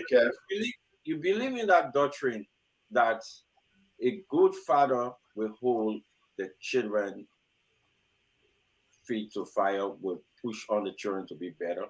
You believe in that doctrine? What doctrine? That a good father, will push their children to become better. You believe in that? Of course, it's universal thing. No, let me say to Kev Hassan, to answer your question, I got 4 children that I know of. I pray to God. They have to be very good. My wife is not yet. I got 4 children that I know of, and I pray to God the 4 kids that I have that they will be better, that they will have a better life, and I push them every day. So you believe in that? That I don't know of, then that's a different thing. You believe in a doctrine to push your children to become better? I will push them. Yes. So when you push your children to become better, that means you love your children. So what you trying to say now? Hey, wait, sorry, question. Can't be straight. Man. Can't be straight. That means you love your children, right? That's a good one to take us from, Kev. I just caught myself. Don't do that to me. Yeah, we need to call Barbara again. Yeah. Barbara is on the verge of. You must want to leash on Kev. You want to leash on Kev. But you guys say shout out to this young lady that's doing extremely well in her Makan Randa. Maybe I'll see the weekend. Yeah, Maka. I'm telling you, the best food, the best place to be. That's better leave. If we go, maybe I'll swing by it tomorrow. Wait. Tommy, you in Maryland? I'm in Pennsylvania. That makes it Maryland. Wait till you swing by it tomorrow. No, the way you said it, I thought you were in Maryland. Let's do this. And then I see the clock. Tomorrow what? Saturday, right? Yeah. Let's do this. Pick me up. Let's go there. Let's visit Kev tomorrow. Okay. We'll do the show from Kev place tomorrow. Okay. I really want to go to that African spot. Magan, the CEO coming tomorrow. By the time you start talking, Kev will unplug your mic. Magan, the CEO coming tomorrow. Yeah. Prepare. It's the best place to be. No. Call Dr. Peabody. It's an hour. I will call Monk. It's an hour, 30 minutes. You know. Is it an hour? Short. It's short. It's short for me. She's in Gettysburg. Well, where is she? In Gettysburg. It's in Gettysburg. No, let me tell you, from my house. From my house, it's 5 minutes from my house. I can't believe it. I can't believe it. You tell me, say, from your house, it was 20 minutes to go to that program. It was hey, my man said my car is 5 minutes. Stop. I can't believe it. Yeah, but guys, let's try to hook up. You know, that promote our sister. Oh, yeah, Maga will be there now. Amazing. We got good African food, I heard. So if you're in the area, just meet us there. We'll be there by 12 noon. During the 2017 campaign, Maga took care of us. What? Yeah. Maga I heard good thing about her. Maga is amazing, and she's good people. Yeah, position to me. I will urge people to go get her food, man. So everybody, if you're in the Maryland area, check out Maga. We'll be there tomorrow. Yeah, so Yeah, pick me up, and we're gonna go there. I already get my hair cut. I gotta do my nails tomorrow, so pick me up. Yeah. Then I do it every week. I go do your nails to eat. Yeah, I gotta do my nails every week, bro. You might today you go to the mall again. Yeah. No, I went to the mall this morning, so I'm good. Yeah, but so that guys, it was a wonderful trip. Right there. Oh, she watching. She watching? Yeah, wanna visit her. Want to visit her. We'll visit Michael, Charlotte, Randa. And I want to say to you, Dr. Richardson, you got anything else to say, Mama? No, I'm done. I'm Hey good. guys, we got to get the announcement, Chairman, Sintuan and George. Next weekend, we spoke to Winfred Russell that we will be there next weekend. It is confirmed. We all have agreed, because we're sending some, but everybody have to be there. One agrees that occasion. So Mr. Russell accepted. We'll be in Minnesota. We'll be in Minnesota next weekend. And we'll be there to celebrate and like those with Mr. Russell and the team and all Liberians. So we got you on hand. I've never been to Minnesota. I'm happy that this time around it will be my first trip. I got folks in Brooklyn Park. I have Ralph Payne, the Dennis, Jefferson Dennis and his family. Other folks that I know, will be there to meet them and celebrate with them next weekend. And I just can't wait to take some pictures. And they say they got a very nice jacket to Eastside jacket. I'm happy to go to Minnesota for the first time. Huh? I don't eat a jacket. I don't know why. Oh, a jacket. I like the goat meat at jacket. And we will be coming live from Minnesota next week. We'll be doing the show on a Saturday. We'll be coming to you live from Minnesota. Somebody supposed to do live audience. There's the party I wanted to join. Yeah. But we'll do something like a town hall. Why in Minnesota? My man start singing a CDC. That's his song. I say song. I want to be an Africa. Hey, I want to be an Africa. Oh. I say song. It's not saying Nigeria. You, my man.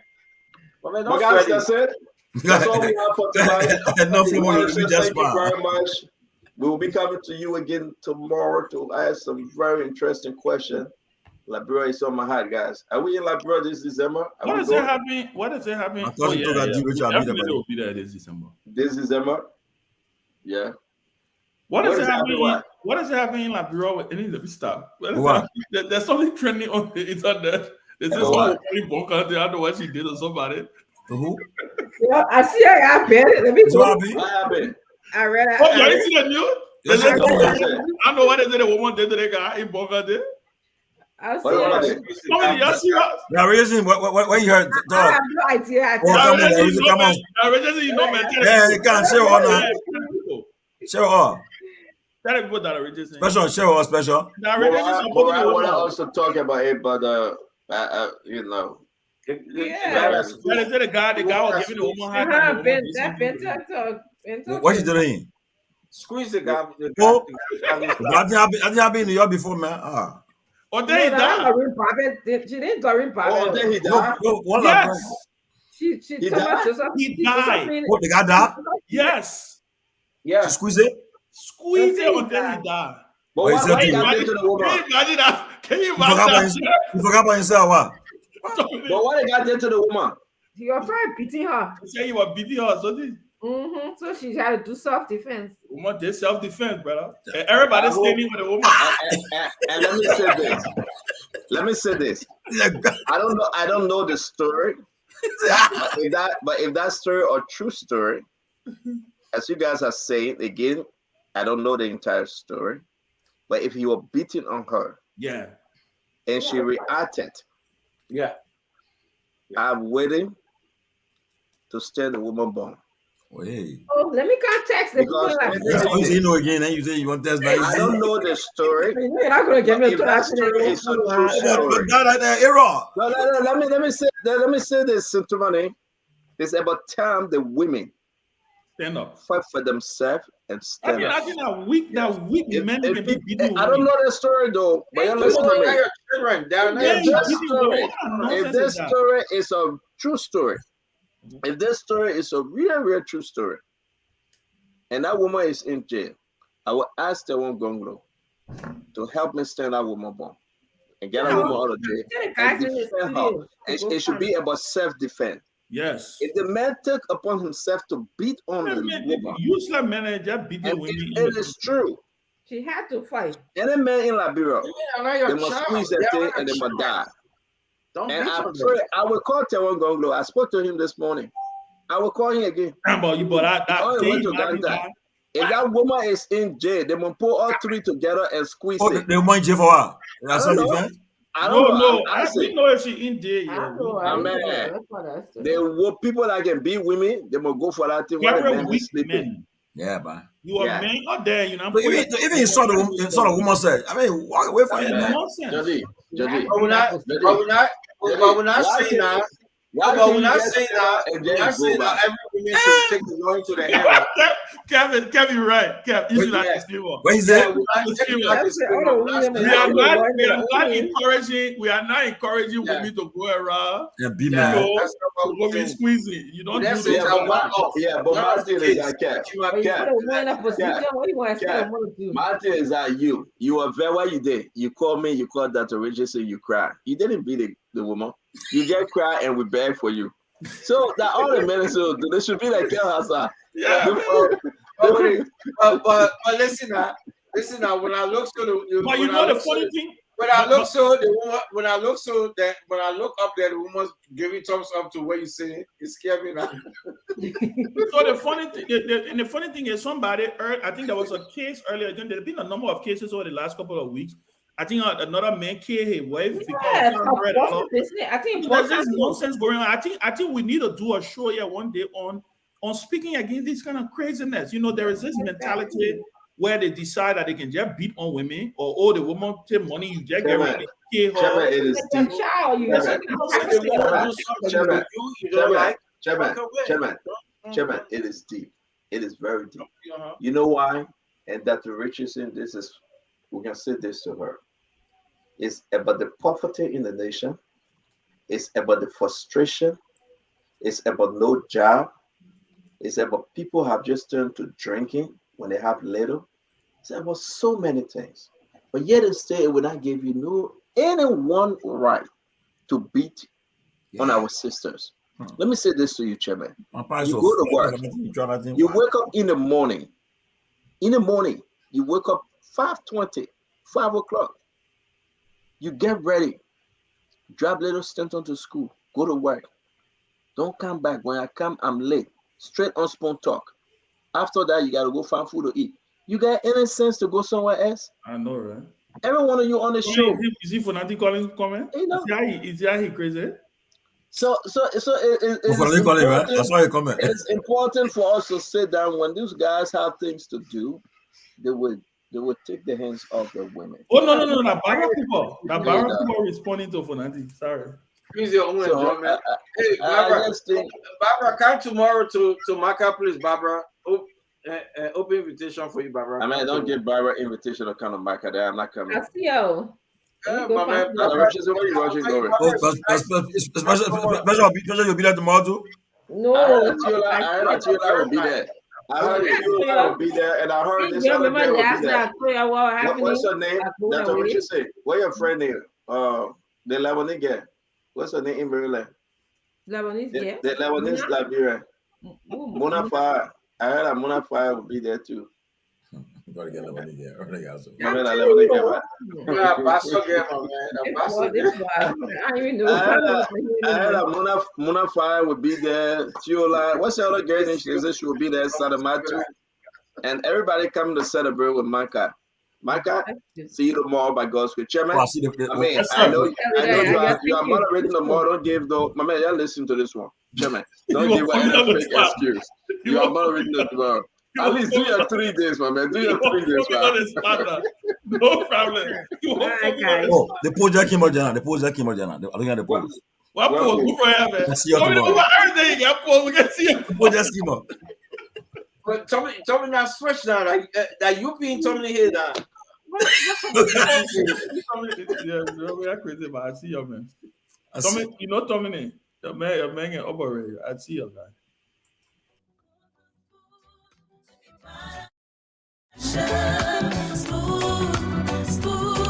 Okay, so that's it, folks. It's been a wonderful time here. Join the team on tomorrow, 8 o'clock, for another edition of the Spoon Talk. My name is Yekezi Zobel, and thanks for following. And thanks to James Good Flummer for being there as well. James, good night.